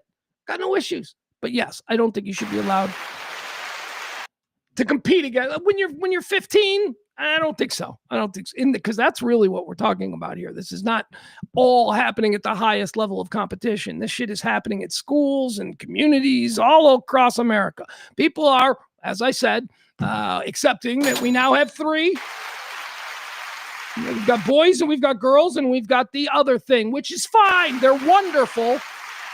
No hate. But they must be treated distinctly. All right, let's see. No, not a chance I'm going to jump in and talk to Adam. Not a chance in hell. Not on this subject. No Adam, no Barney. We're not talking. I've said my piece. You people deal with it. All right. Here's a fun one. You people reek of weed. Do you people realize how much you reek of weed? I'm not talking to anyone specifically here in the chat room. I'm talking about weed people. Weed people who, especially those who live in states that have legalized marijuana, like here in Illinois. You people reek of weed. Even in states where you don't. Now, here in Illinois, a lot of people, you see them complaining all over the internet. They're like, you can't go for a walk in Chicago without it smelling like weed. Since when are we singling out shit that smells while walking in a big city? What are you worried that you can't smell the sewage anymore? Walking by the lakefront and you can't smell the dead fish. Instead, you're smelling weed. This is such a bullshit thing. People just like to complain about stuff. The smell of weed is present. That's what I'll say. Present. Is it invasive? No. Is it something that like, oh, I'm going to get high and I can't? No, it's not like contact buzz level. But you can smell it. It's a pungent odor that carries, and, people seem to have a big problem with it nowadays. Which is interesting to me because I grew up in the 1970s and 80s when everybody, even babies, reeked like cigarettes. Nobody had a problem with it. People weren't like, everything smells like cigarettes. And then they got rid of it all because I guess somebody was complaining that everything smelled like cigarettes. And now we don't have cigarettes anywhere. But don't act, you little delicate flower. Don't act like, you just my delicate senses are so affected when I walk because I smell marijuana. First of all, shitheel, it's legal. Okay, so shut your mouth. What are you getting at? Do you do this when you're like an old man is smoking a pipe? Are you like, oh God, all these old men smoking a pipe? No. Let's get one thing clear. The smell of burning marijuana as it wafts through the night sky is not a gross odor, okay? It's something that smells a certain way, but it's not gross. It doesn't smell like farts. It's like, oh, somebody's burning something in their backyard. Stop it. Now, that's a different thing. That's a different thing, walking around and smelling it and people getting upset about that. There is a very real problem with you people just walking in places reeking like weed. And when it's been in your clothes for like weeks and weeks and weeks, it starts to smell, well, funky, or more accurately, skunky. You start to smell skunky, you weed heads, whether it's your hair or whatever, but you just start to smell not like the good weed that's burnt and wafting through the night sky. You're smelling like dank, skunky weed, and it's very pungent and it's very powerful, and you people have no idea that you smell this way. You just don't. Why? Because let's give you this scenario. Okay, so you're at a work meeting. We're going to work. We're going to meet at we're going to have a lunch meeting at work. We're all going to get together at the local Applebee's, and we're going to talk about fourth quarter projections. Yeah. When you get high in your car in the parking lot before you walk into Applebee's, you can't smell it because you're in it. And then the cloud settles and you get out and you walk in, and every single person you walk by is going, that dude's getting high. You ain't fooling anybody. This used to be the thing for teenagers. I believe they invented Axe body spray for this very reason. Nothing covers up the smell of marijuana odor quite like Axe body spray, and I think this is why it took off. But anyway, that's a whole other conversation. Let me show you this video. This comes to us from not a place where weed is legal, but a place where now, as of August 1st, all forms of it are illegal, including hemp. Yes, I'm talking about Texas. This comes to us from Dallas. This is a restaurant in the Dallas area. These people have walked into a restaurant and they absolutely reek of weed. We're going to break it down a little bit. And they're denying that they do. And I am telling you, I can smell them through the video, especially the two dudes. Here you go. Oh, and also it's being called racist because they're black. Because they're black people who reek like weed. And it can't be that they reek like weed. It's got to be segregation in Texas. Here we go. Real team. So you're saying you can't serve us because of why? I can't smell you. I can't serve you because I smelled it when... Do you smoke? This guy, she's going around the table. She's like, do you smoke? Do you smoke? When do you see the two dudes? The two dudes are so high. The two women who don't smoke, you can tell she don't smoke because she's all keyed up. She's like, I want to fight with you right now. I want to, that's what she's into. But look at her man here. Her man's here she's like, do you smoke? This guy's great. Wait till you see his friend. Hold on. Do you smoke? Do you He's like, no, man, I don't smoke. smoke? Do you smoke?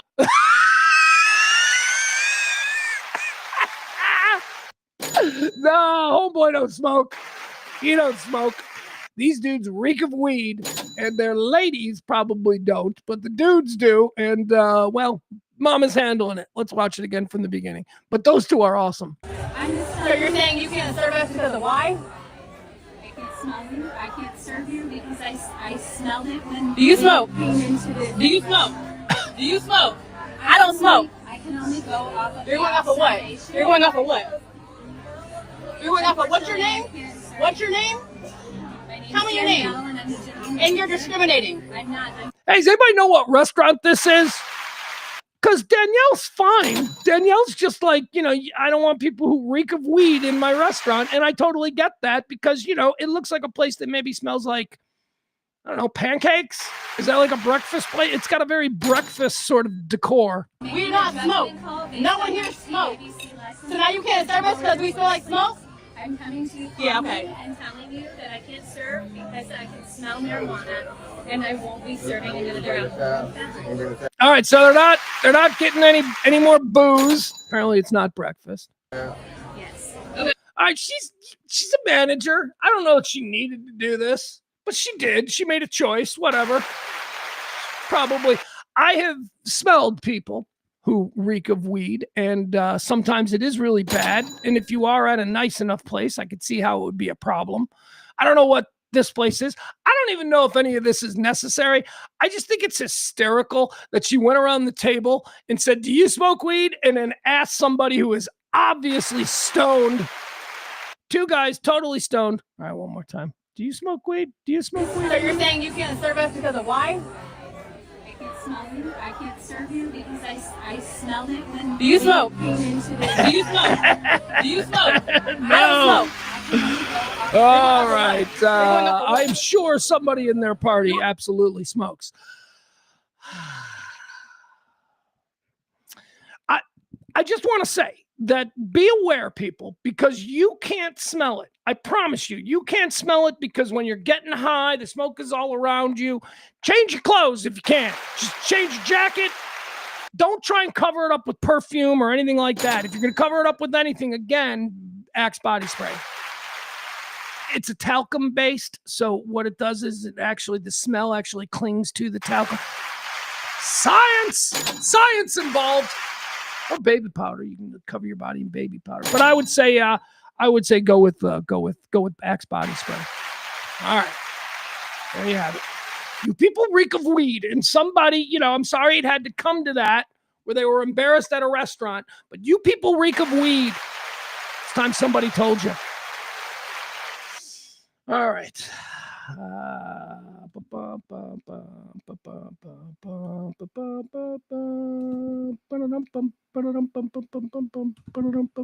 Okay, hold on. I'm just looking for something. Give me a second here.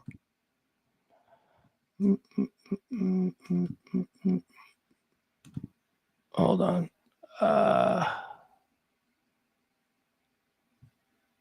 Yeah, Adam went here. Yes, in the 1950s it was. Not in 2026, Adam. Go kick rocks, you race baiter. That's what he's doing. Adam out here race baiting. Dress codes and smelling like marijuana is why I'm sure there were no other black people in there ever. Because North Dallas, the Dallas-Fort Worth restaurant scene is way segregated. Stop it, man. God, that's so gross. All right, now let's get into something I wanted to talk a little bit about because this I don't know if it shocked me yesterday when I saw this, but it made me sad. Reminded me of some very good times from my past. Well, I'll just let you see. There you go. Look at this. The great NELLIE. Don Nelson passed away yesterday at the age of 86. As we talked about earlier, Don Nelson passed away in Frisco after spending the last 15 years or so, maybe even more than that, living in Hawaii, where he was enjoying life as a semi-professional community poker player and weed grower. Yeah, he had a cannabis little farm there. Don NELLIE. Like to smoke some of NELLIE's stuff. Remember when NELLIE, like he was, Don Nelson is an iconic NBA figure of, my God, the last 60 years. of the 65 years of the NBA. This is a guy who played for Red Auerbach, who played alongside Bill Russell and all of the greats on those dominant Celtics teams of the 1960s. This is Don Nelson has 5 NBA championship rings. Crazy. As a player, as like 6th man of the year coming off those Red Auerbach Celtics teams, drafted out of Iowa. Don Nelson, of course, we know him, and why we're going to spend so much time on him here is because he's an icon in North Texas, as well as the guy who turned around, he and Mark Cuban and sure, Finn and Nash and Dirk, you know, they turned around the Mavericks organization from something that was, I mean, when I moved to Dallas in 2000, I was not even considering the Mavericks as anything. I think the most interesting thing about the Mavericks at that point was their young, new, brash owner, Mark Cuban, who would occasionally say some things that would get attention. But nobody was really paying attention to the Mavericks. And Don Nelson turned everything around, made the Mavericks as hot a team in Dallas as Dallas would know. Certainly never as big as the Cowboys, but the Mavericks were right there on the heels. Those were some really good times. And those were my early times in Dallas. And I got to meet Nellie a couple of times. As I said earlier, I got to sit at a table of about 8 people at this big charity banquet and just kind of listen to him tell stories. And, you know, I always say I'm a good judge of people. He didn't address me directly other than, you know, I introduced myself and he was like, "Hey, how are you? Have a seat." You know, it was that whole thing. But, you know, I say that I'm good at judging people and I can pick up a vibe, and that guy was pretty great. I just remember thinking that guy was pretty awesome. That's a legend there. That's an NBA legend who is also, in the moment that I was sitting there, a local icon in Dallas. And so let's just shut up, be a fly on the wall, and see if I get any good stories out of this. I don't remember much, but I do remember coming away with that going, Nellie's pretty cool. I would meet him one more time.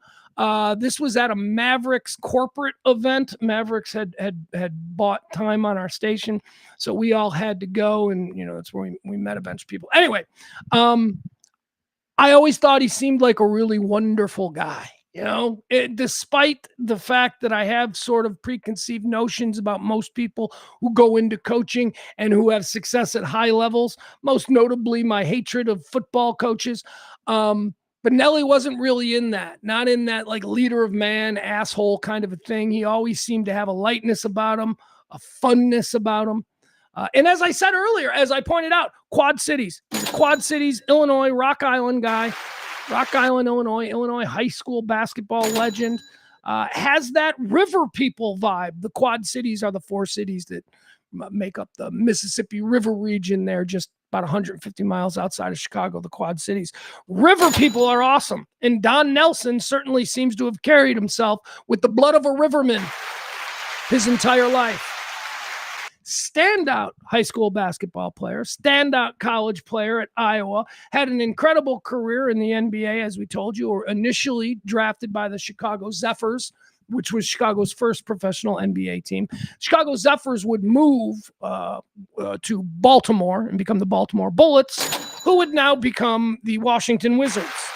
So that's who drafted Nellie back in, I want to say, 1962, 63, something like that. He would bounce around the league as a player, played with the Lakers. Then he would end up with the Celtics on those Auerbach teams, 65 through like 69 or something like that, where they won a whole bunch of titles. He's got 4. He's got 4 rings. Then he would go into coaching, and, you know, that's where the innovation started. Hold on. Let me go through some of these things that Nellie, what am I doing here? We're not even showing them. I'm like over on a different page. We should be looking at the great Nellie. Look at him. There he is.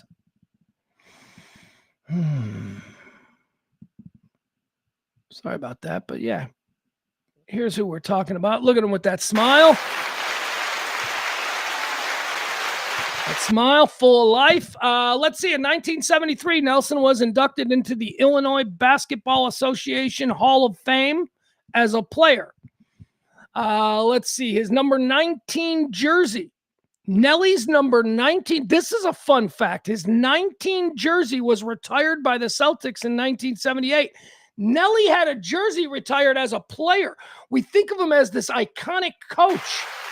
His jersey is retired as a player. That is rare. Players who excel rarely become excellent head coaches. They say there's a disconnect between those who can do and those who can see it done properly and then teach it to somebody else. Nellie seems to have been able to do both of them. His number 19 jersey was retired by the Boston Celtics in 1978. Nellie was inducted into the Des Moines Register's Iowa Sports Hall of Fame in 1983 because of his playing days at the University of Iowa. In 1987, Nelson was inducted into the Quad City Sports Hall of Fame. Quad City! Good River people.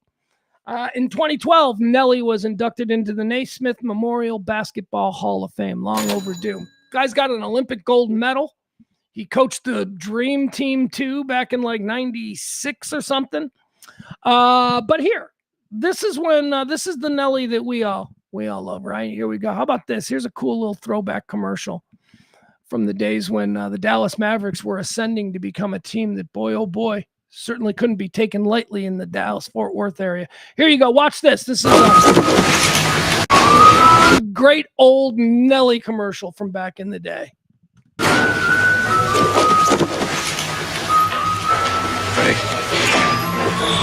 Guys, come on. Three, two to a block.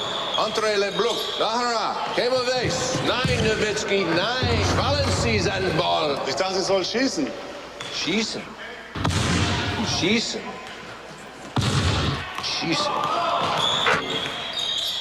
Hey, Nashi, how about hustle up a bit, eh? You hose. All right. Let's see. What else do we have here? Let's go back to his picture because we'll talk a little bit more about Don Nelson, the dude, because he was a dude. And again, I was lucky to have met him once. That was pretty awesome. Met him twice, actually. First time I got to sit and listen to him tell stories. That was pretty cool. That's the vibe. That's the dude right there. Let's see. What else do we have here? Nelson won 5 NBA championships playing with the Celtics. His number 19 was retired.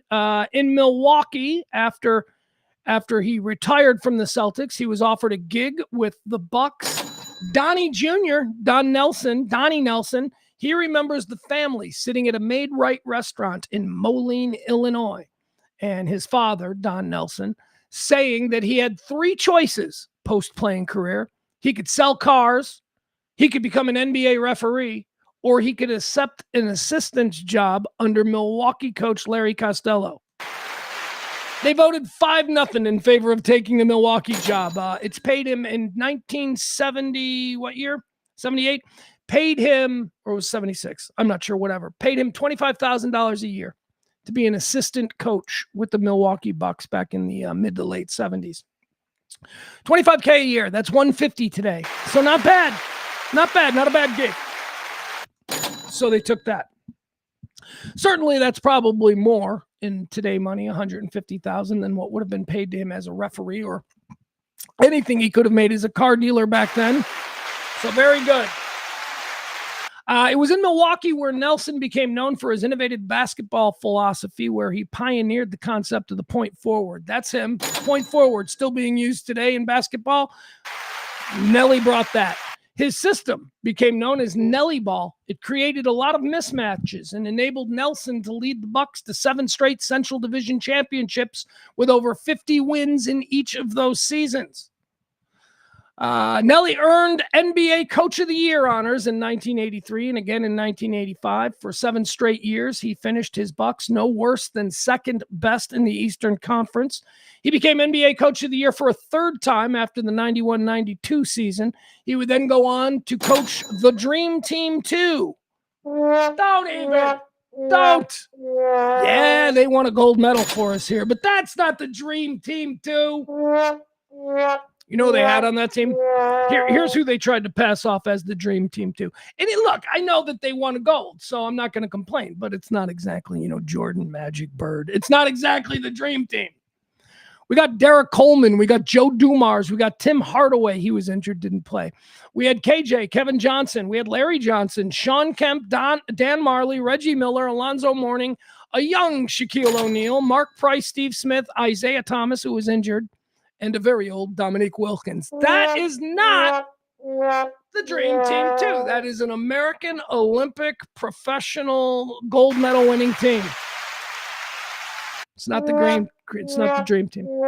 He would then go on to coach for the Knicks. He had some terrible experience. Oh, by the way, in Milwaukee, it should be mentioned, when Larry Costello hired him, remember he took the gig as an assistant coach for $150,000 a year. 20 games into Don Nelson being the assistant coach there on the bench with the Milwaukee Bucks.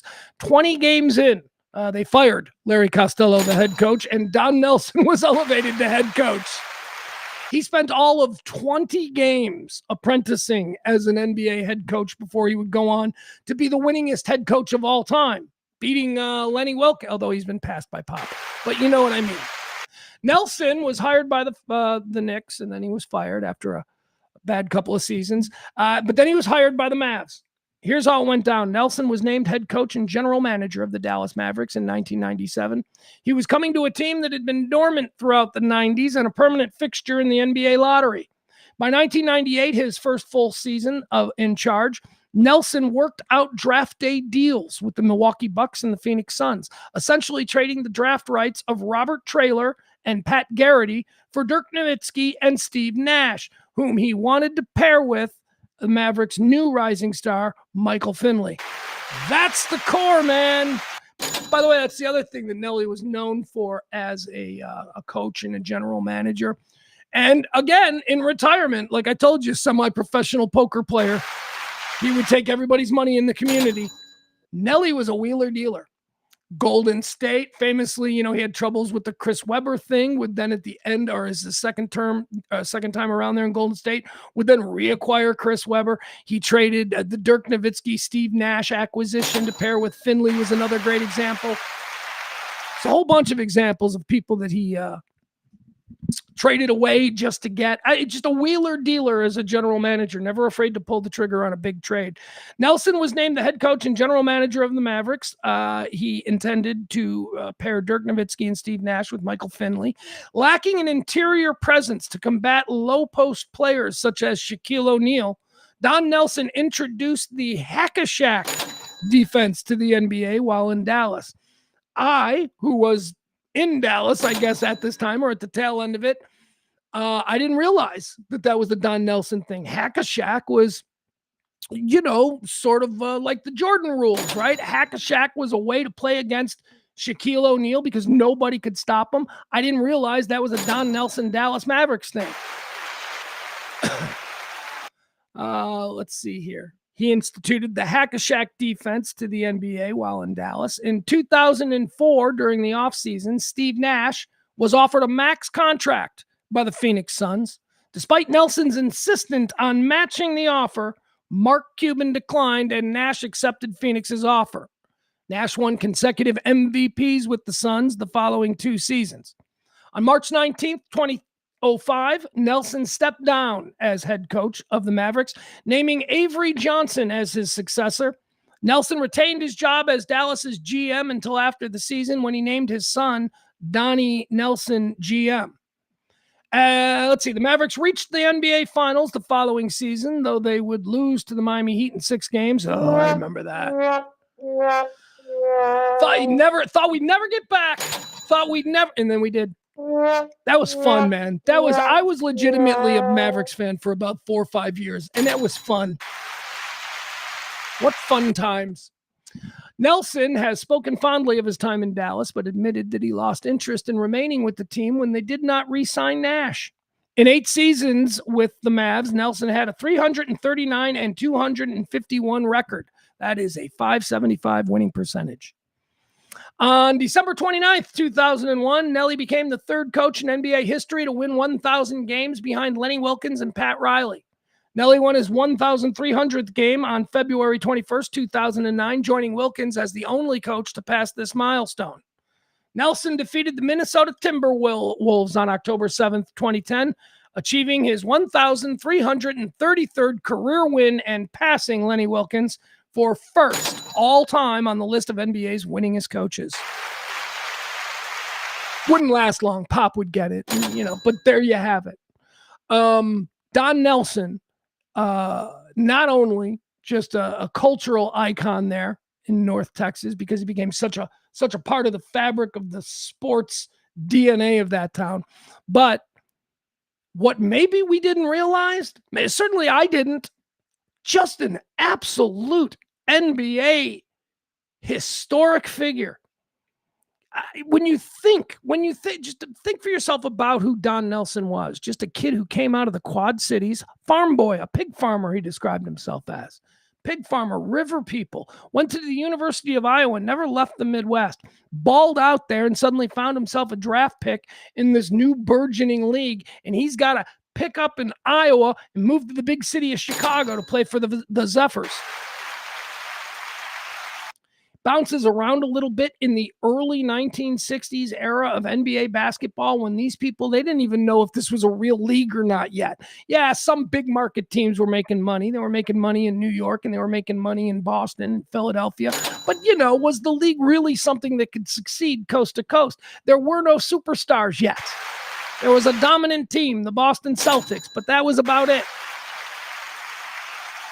Nelson ends up on that Boston Celtics team, wins 5 championships, becomes a well-regarded sixth man off of that team. That team was filled with Hall of Famers, and Donnie Nelson is a Hall of Famer himself. But there are guys on that team playing in front of him where he edged out his role as the sixth man.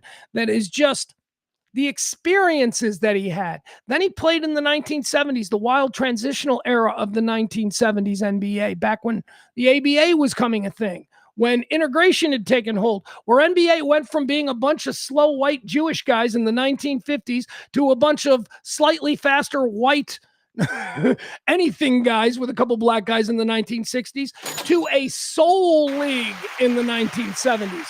This is where Don Nelson became a coach.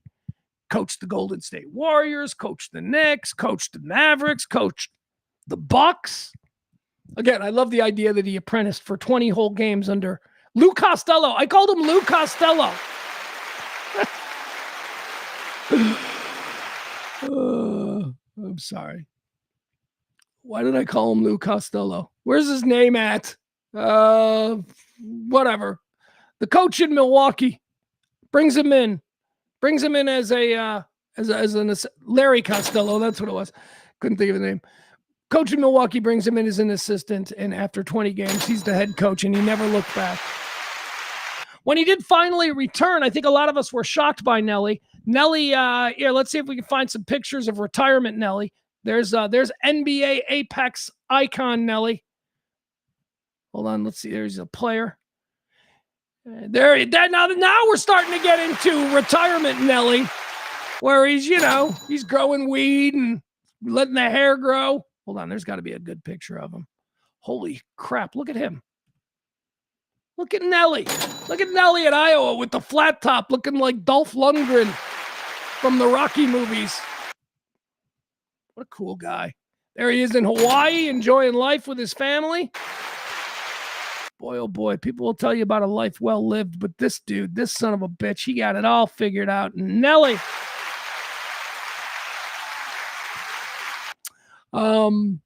Let's talk a little bit about his family and all that stuff, and then we'll move on, and we'll all keep good thoughts because a truly cool-ass dude has left this plane of existence, and whatever he's doing at the next one, he's succeeding.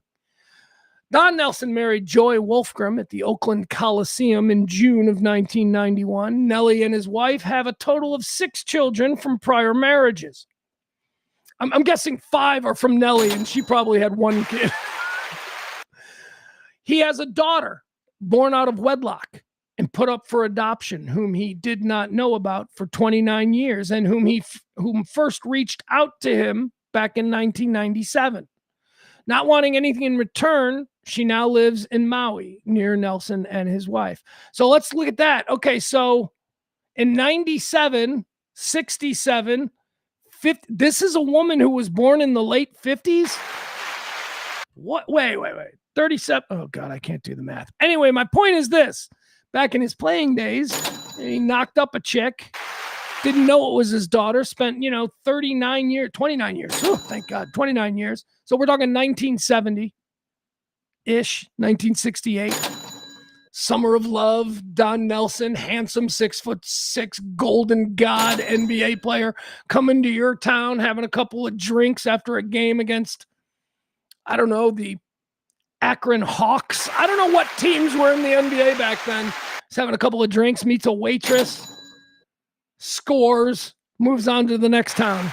29 years later, girl comes out of the woodwork going, yeah, I'm your kid. And he's big open heart about it. That's beautiful. That's, that shit happens. Nelly, that's the kind of dude he is. He's the kind of dude, of course, that would welcome in some girl that he didn't even know existed, that he fathered when he was running around as a Playboy NBA player in 1970. He's got 15 grandkids. 15 grandkids, boy. Papa Nelly. That's who he was. As of April 2018, he lived in Maui. We know that he was running. It says here he lived in Maui where he had a farm where he grew rare flowers, boutique coffees, and cannabis. It's out there growing weed. Nelly in his later years was well known for hosting local poker games with area celebrities. Some of his regular poker playing partners in Hawaii were Willie Nelson, Woody Harrelson, and Owen Wilson. Look at that Texas contingent, boy. All of them, Willie, Woody, and Owen, all of them proud Texas boys who love their weed, and Donnie Nelson was always there to play a game of poker with him. Who is saying this here? All right, here's Nelly in his own words on his life and career. I know how far I've come from being a hog farmer, Nelson said. I've come a long, long way from being some country kid. I got in the fast lane, and I've stayed there a long time, and I think I've done pretty well. There you go. Donnie Nelson Jr., little Donnie, he said this about his dad. He said, all I can tell, this was recently, 2 years ago, 2024, said, all I can tell you is that Dad's happy. He's in Maui. He's drinking Mai Tais all day long and watching sunsets in whales. Life's good. Post note, in early 2026, Nelson moved from Maui back to Frisco, Texas on August 9th, 2026. Nelson died at the age of 86. The Dallas Morning News reported that he had suffered a stroke 3 weeks prior and had been admitted to hospice. Don Nelly Nelson, one of the greats. I would say dead too soon, but, he was old enough. He was 86 years old, and this son of a bitch, he did it all. God love him.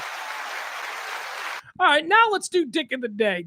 Dick of the Day. This is a point in the show where we like to throw a spotlight on somebody who's just out there acting like a jerk off. Somebody who is decidedly not Nelly-ish. Of course, I'm talking about Don Nelson. Nelson, very cool basketball guy. Here's a basketball guy who's not cool. This is Michael Porter Jr. Talking about tipping. Michael Porter Jr. is a basketball player. I'd say a middling, underachieving basketball player, but whatever. He has confidence and he's got the world all figured out. How old is this guy? Basically a child millionaire, okay? And this is what he has to say about the custom that benefits the working man. Of course, tipping. Here's our Dick of the Day. This is Michael Porter, millionaire, never worked a day in his life, never busted a table, never had to supplicate himself so that he could, bring somebody their drinks. Has no knowledge whatsoever of the world. Michael Porter Jr. talking about tipping culture. I just think the 20% rule is like, if you spending $3K on a meal, like, you know what I mean? You shouldn't have to. Okay, first of all, who the fuck is paying $3K for a meal? You son of a bitch. That's how you started off? You're paying $3K for a meal, and now you're going to hedge? You're going to take it out on the person who's been running you drinks, an extra side of mayo or dipping sauce or whatever the fuck your uncultured ass ordered? $3,000. Okay, first of all, if you're paying $3,000, oh, fuck you, dude. From the beginning, you're an asshole in this. Dick of the day, Michael Porter Jr. Tip $600, 20% to me. But like, and then Uber Eats is another thing. If the Uber Eats order is $250, why are you still tipping 20% when they're doing the same amount of work as if you ordered a $20 meal? All right, now that I kind of get. All right, now that I kind of get. Right? All right, I'm going to slap. I don't know. Man, I think you give your Uber Eats guy like $20. If it's like $100 order, you give him $20. That's 20%. That's fine. But if your Uber Eats order is like, I don't know. I think that there is a difference between what we pay people who wait on us over an extended period of time while we are indulging ourselves in a nice restaurant experience. I do think that's different than like the Uber Eats guy. And I got to tell you something else that drives me nuts. And I always do it because I don't want to be Michael Porter Jr. But whenever you buy weed at like a weed store, like a legal weed store here, and it's a restaurant, it's like going to a liquor store. Anytime you buy weed here, when you cash out, they give you a thing. Do you want to tip your bud tender? Which is what they call them, bud tenders. Get it? And I always do, but I always do like the lowest percentage because this person has literally interacted with me for about 30 seconds. All I did was give them my ID. They reached under and pulled out a bag, and that's it. That's all they did. So why am I tipping? I don't understand why. And you know I'm a good tipper. I am a good tipper. If I go out to a restaurant and you wait on me, I'm going to be pleasant. I'm not going to be a jerk, and you will be rewarded if you are good.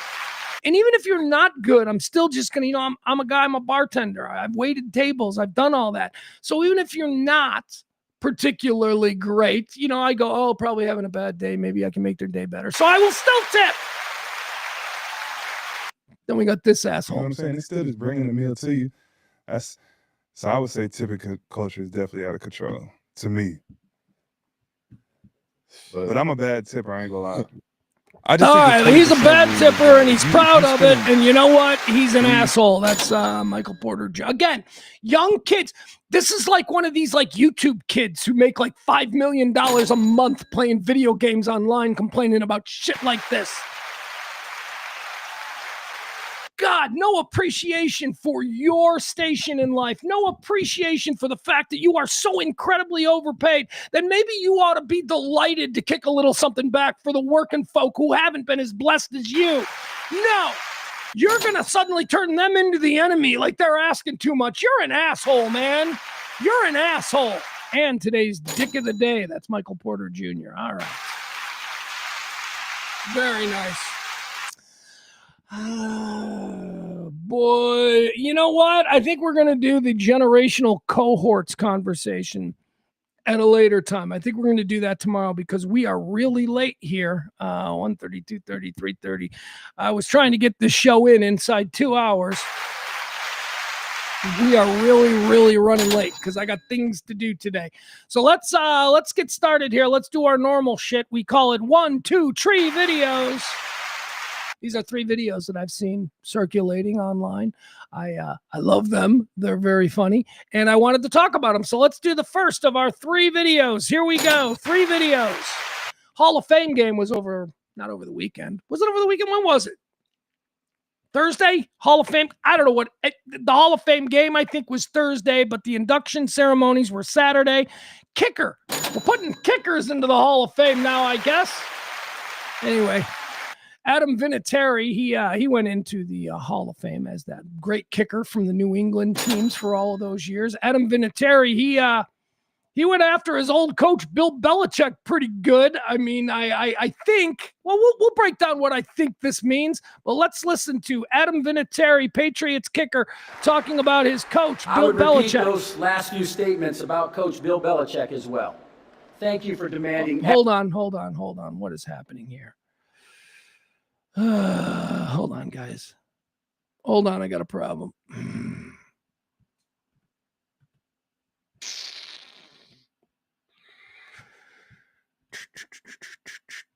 Sorry, guys. I got to do this. I got to do it again. I made a mistake. All right, here we go. This is Patriots kicker Adam Vinatieri goes into the Hall of Fame, the NFL Hall of Fame, and he has a little story to tell about his former. What the hell keeps happening here? All right, what?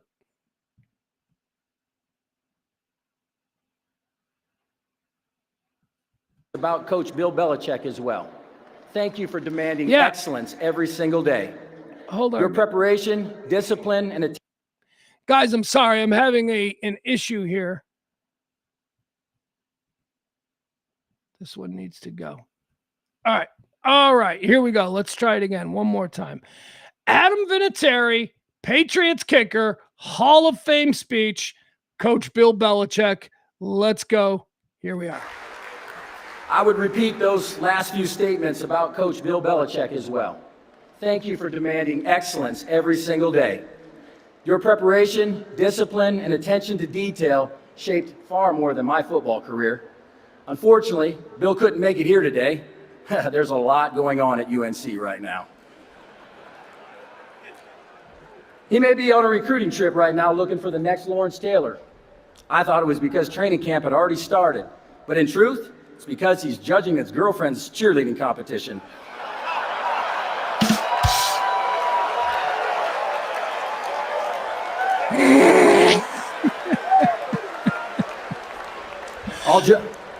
All jokes aside, in my opinion, Bill is the greatest. All right, he goes on to say Bill is the greatest coach of all time. Let me tell you what I get from that. Adam Vinatieri, a kicker, being comfortable making that joke on such a high stage and then following it up with, but I love him. He's the best coach of all time, blah, blah, blah. That tells me a lot about Bill Belichick, because Adam Vinatieri must think that that's fine with Bill, that Bill Belichick would hear that, think it's funny, and go on. That tells me that Bill Belichick isn't this sort of image of Bill Belichick that I've always had, where he's humorless and he's always in a bad mood and all of that. But for the kicker of his team on their way into the Hall of Fame to be that comfortable with that much of a public slam on something that is personally maybe questionable to Bill. Like Bill might personally feel a little bit awkward when people bring up the age difference between him and his girlfriend. He's not going to change it because she's hot and he's old, but it's still on some level. He's like, I hate when people bring that up. I mean, I'm not dumping her, but I hate when people bring that up. That tells me, Adam Vinatieri there, that tells me that Bill Belichick is cool with it, that Bill Belichick will make fun of it himself, and that the people who know Bill Belichick know exactly what they can get away with. All right, that's video number 1 of our 1-2 tree videos. I've gotten no tips today. The show is doing Pledge Week. We are trying to raise money. Please drop a little something in the Venmo. I cannot go another day with no tips. Help support this kind of talk radio, the kind of talk radio that doesn't carry water for any one political partisan point of view. We just talk like normal people. Am I wrong about shit? All the time. Are you wrong about shit? Just as much. But we talk about it, and it's talk. That's all. No preaching. Just me, a loudmouth, spewing my thoughts. All right. Video number 2 in our 1-2 tree video segment every day, where we take a look at the viral videos that have caught my attention. Here's one. This is weird, but everything from this gentleman is weird. David Lee Roth. We showed some video of David Lee Roth a couple of weeks ago. It was pretty funny. He's not David Lee Roth anymore because he's 80, and we shouldn't expect him to be David Lee Roth anymore. He's not 80, 70. I don't know. However old David Lee Roth is. We played some concert video of him a couple of weeks ago, and I guess that was just a precursor to a big concert tour announcement. That's right. David Lee Roth is bringing his Disco Submarine tour to a bar that you didn't know was still open near you. That's right.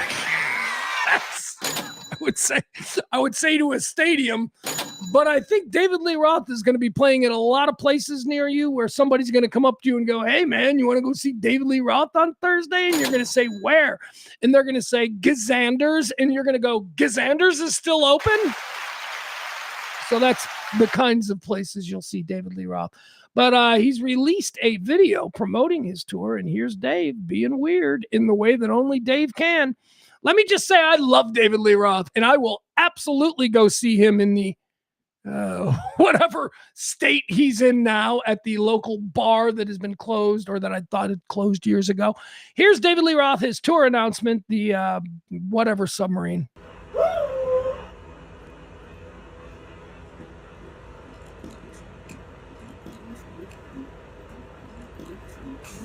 I know it ain't me you're looking at. It's the Disco Submarine.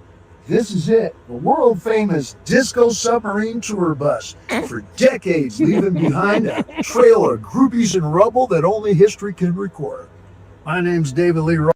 I'm sorry, maybe you're just not from my place and time. If you think David Lee Roth is anything other than just so joyously silly and funny and just, always, I mean, come on. David Lee Roth never hurt anybody. Does he have any of that Me Too stuff? Shocking, right? I mean, his whole brand was, I'm going to grab your boobs, right? That was his whole brand. I don't know. Anyway, and I just love the guy. I think the guy is such a kook. And you can tell I had me and rubble that only history can record. Look at him. My name's David Lee Roth, and you can tell I had me a fine American breakfast this morning. I juiced me a smoothie. You know what I had? I had a 383 aluminum Chevy block engine. I had a Iskandarian full race overhead cam and a couple of Edelbrock headers, and I'm ready to jujitsu a motherfucker. Make a line where all at once will be fine. This here is the Disco Submarine. You can take her down to 1,000 feet. You don't have to re-provision for 3 months. We'll have to come up every now and then to get some pot, but that's just me. When we get up into space, say above 80,000 meters up, I can take this bitch up to light speed. And I throw on the headlights, disprove everything that Einstein fellow predicted, and it'll throw off a spotlight beam 4 miles long that ends in a David Lee Roth logo, just like fucking Batman. Look for it. I'll be seeing you. Don't mind me. All right, there you have it. David Lee Roth. The new Disco Submarine tour coming to a fairground, Target parking lot, or bar you thought closed years ago near you. I love Dave. All right, here's another video. This is the third of our 3 videos, 1, 2, 3 videos today. This one is upsetting because this shouldn't happen. How you know what? You want to say that America doesn't need regulations.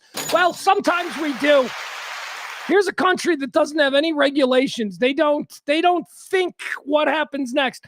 This comes to us from some sketchy ass, well, it looks to be a high level soccer game. I mean, look at that stadium. There's thousands of people in attendance for this game. So it's not like a bunch of kids playing in an abandoned field. Let's watch what happens here. This is not good.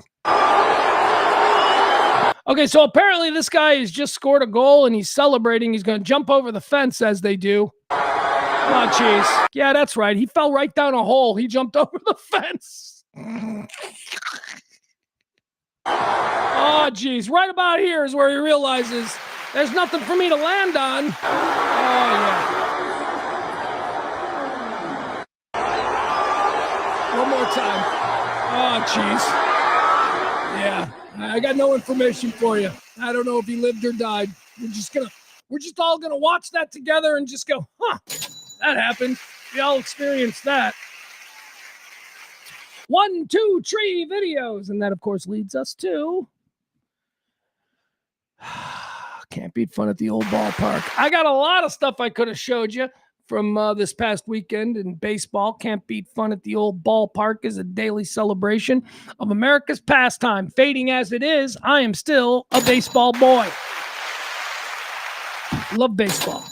Although football, I got to be honest, football's coming. Football's coming. At some point, we're going to flip this over to can't beat fun at the old ballpark to, I don't know, whatever the football equivalent of that is. Or we'll do a football story every day. As I say, a lot of choices this weekend in baseball. We had, for me personally, here on the south side of Chicago, we had a wonderful weekend where we finally, retired and honored appropriately one of the most popular Chicago White Sox personalities of all time. That, of course, Ozzie Guillen. retired as number 13 and building the statue now. We love Ozzie. Ozzie not only was a player for my White Sox for 15 years, I mean, my whole stretch growing up, he was my shortstop. Best number 9 hitter in the history of baseball, he proudly proclaims. Yeah, and that's backed up by stats. Ozzie Guillen is the best number 9 hitter in the history of baseball. As far as hits and whatever, I don't know. He's very funny. He, of course, would go on to manage my White Sox to a World Series. Former player, beloved former player, comes back and wins the World Series as manager for the first time.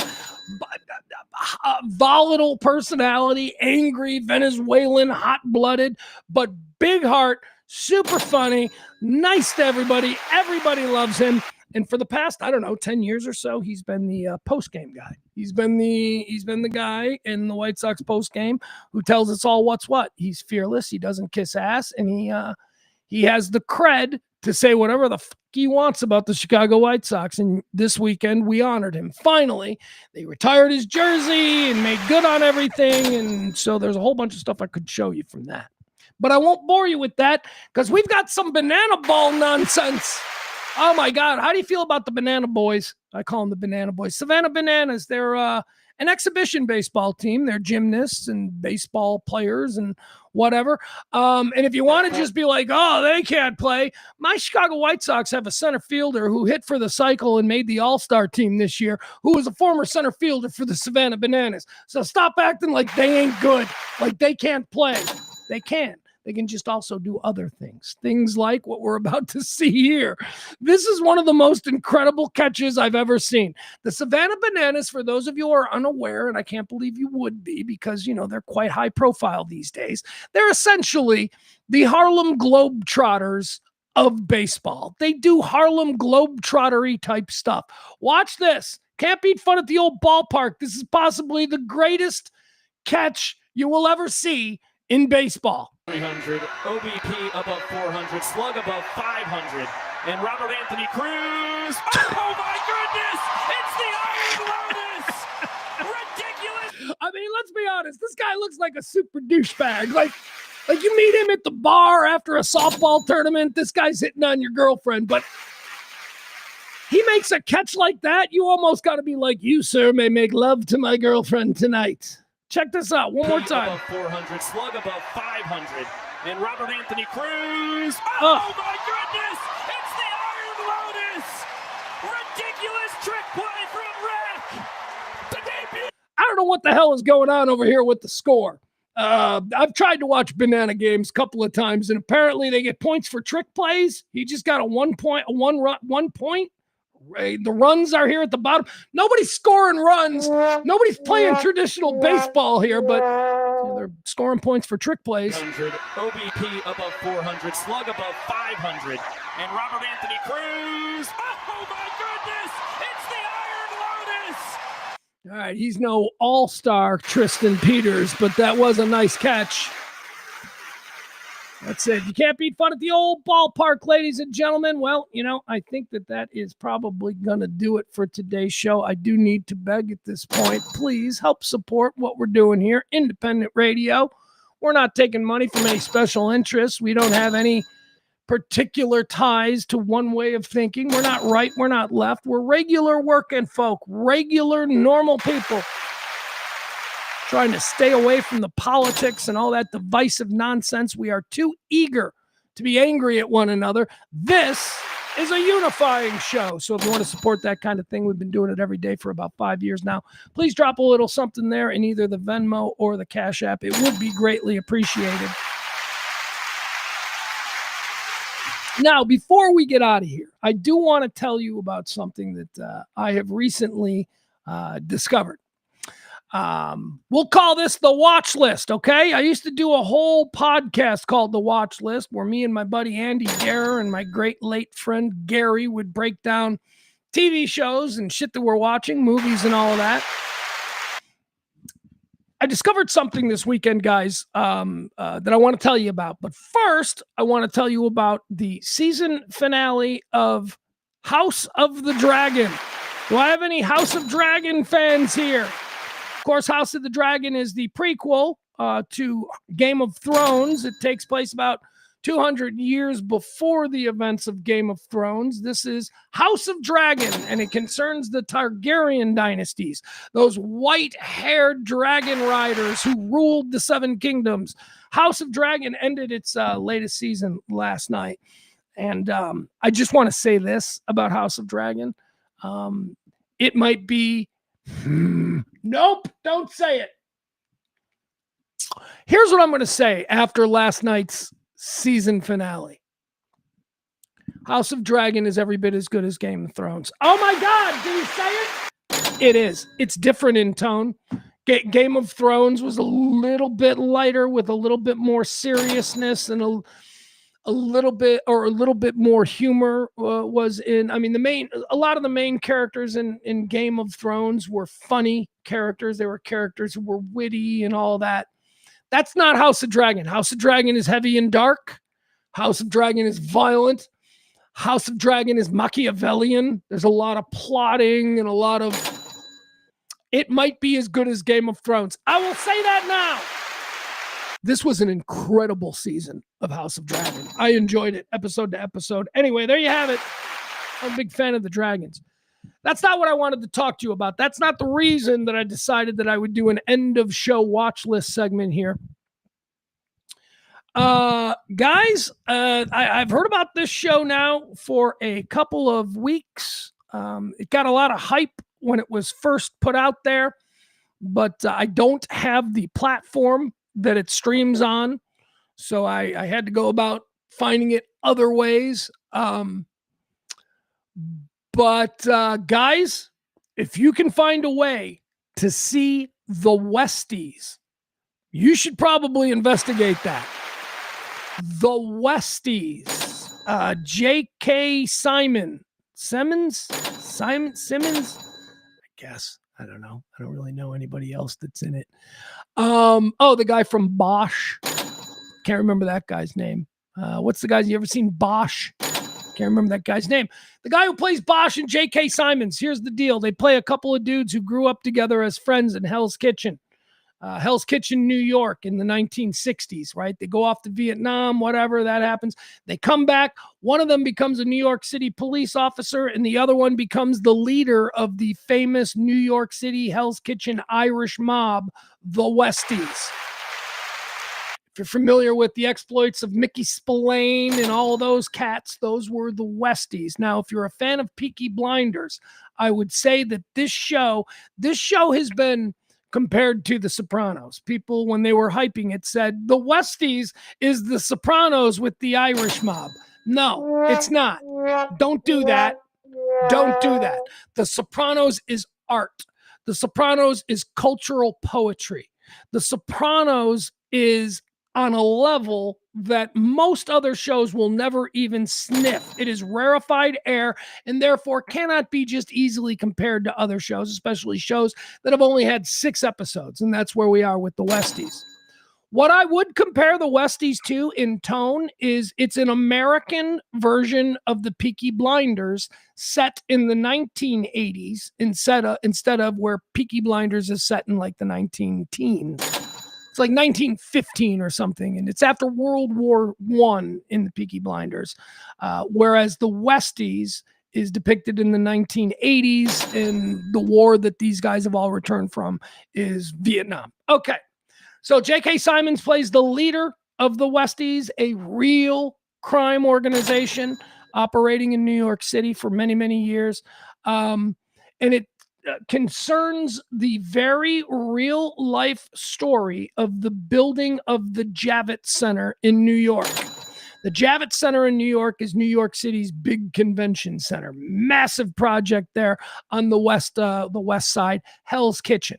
So because it's New York, the mob was involved in all big construction and all that. And normally the mob wouldn't have done any business with the Westies because they were a smaller Irish gang. But because, and this is all real life, because the Javits Center construction project was happening on the west side in Hell's Kitchen, the Irish gangs, the Westies, had to be involved. This is all true. The character that J.K. Simmons plays in this show, I don't care, Adam. He's in my head. Adam's in my head. The character that J.K. Simmons plays is a fictional character, not a real character. Although the situation he's in is a very real situation that actually happened. And the gang he represents is a very real gang. Everybody else is real. The co-star is an actor by the name of Hamish Allen Headley. Hamish Allen Headley plays John Gotti, a young John Gotti. All the New York families that the Westies are going up against are the real families. The Gambinos, we meet Paul Castellano. John Gotti, as I say, is the major antagonist in this. In this actor, Hamish Allen Headley, who plays John Gotti, and I'm telling you, I've seen every John Gotti. I'm a mob fan. I've seen every John Gotti film. This actor is playing John Gotti better than anyone has ever played John Gotti. And if you don't know who this actor is, you should probably take note. Again, I'll give you his name. Hamish Allen Headley. He is a Scottish-Canadian actor. He is probably most known for... He's in the Marvel universe, the TV universe. If you watch any of those shows like Wolverine and stuff, he plays a character in that. But I know him from the Mayor of Kingstown. He plays Robert, the SWAT team leader on Mayor of Kingstown, who's a freaking psychopath.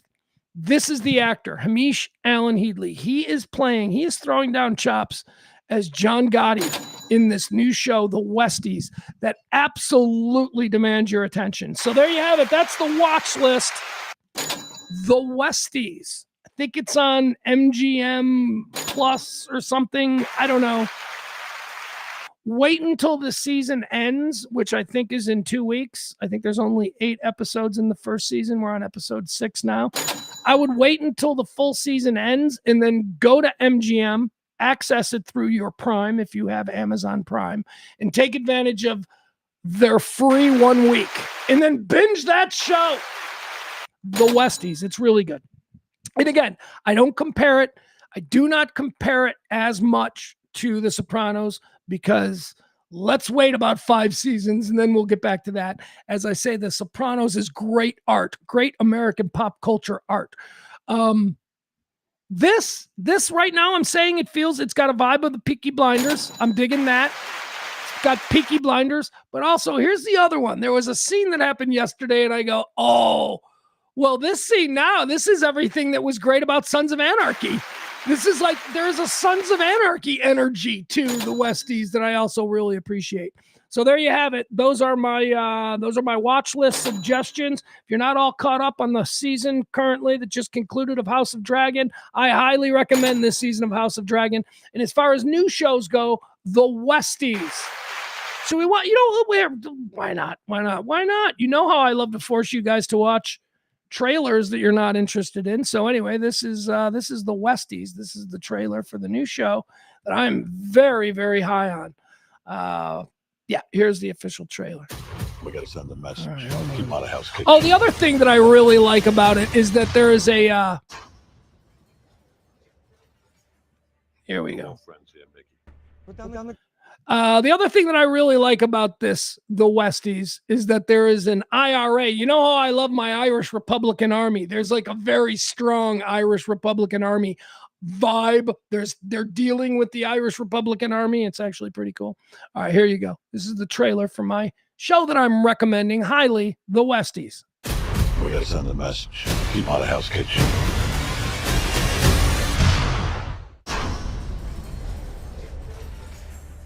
We're all friends here, Mickey. Put down the gun. Let's talk. I am telling you, we've got to let this guy go. You and I both know I ain't got nothing except for you.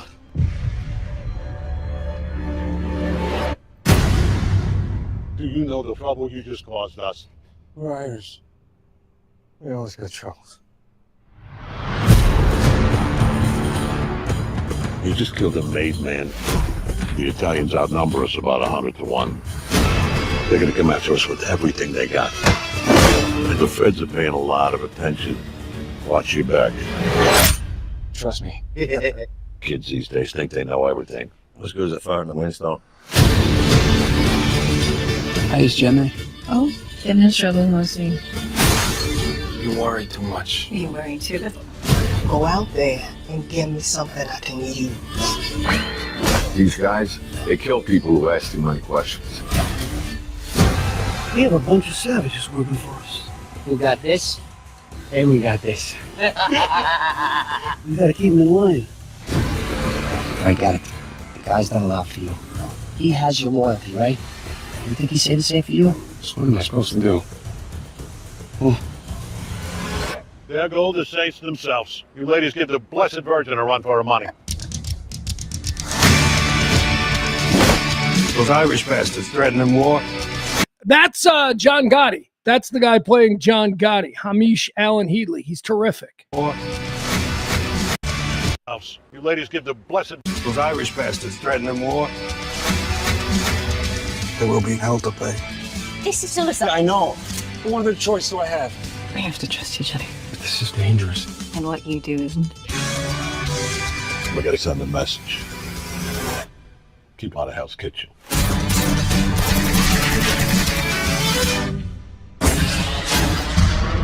Keep up the good work, boys.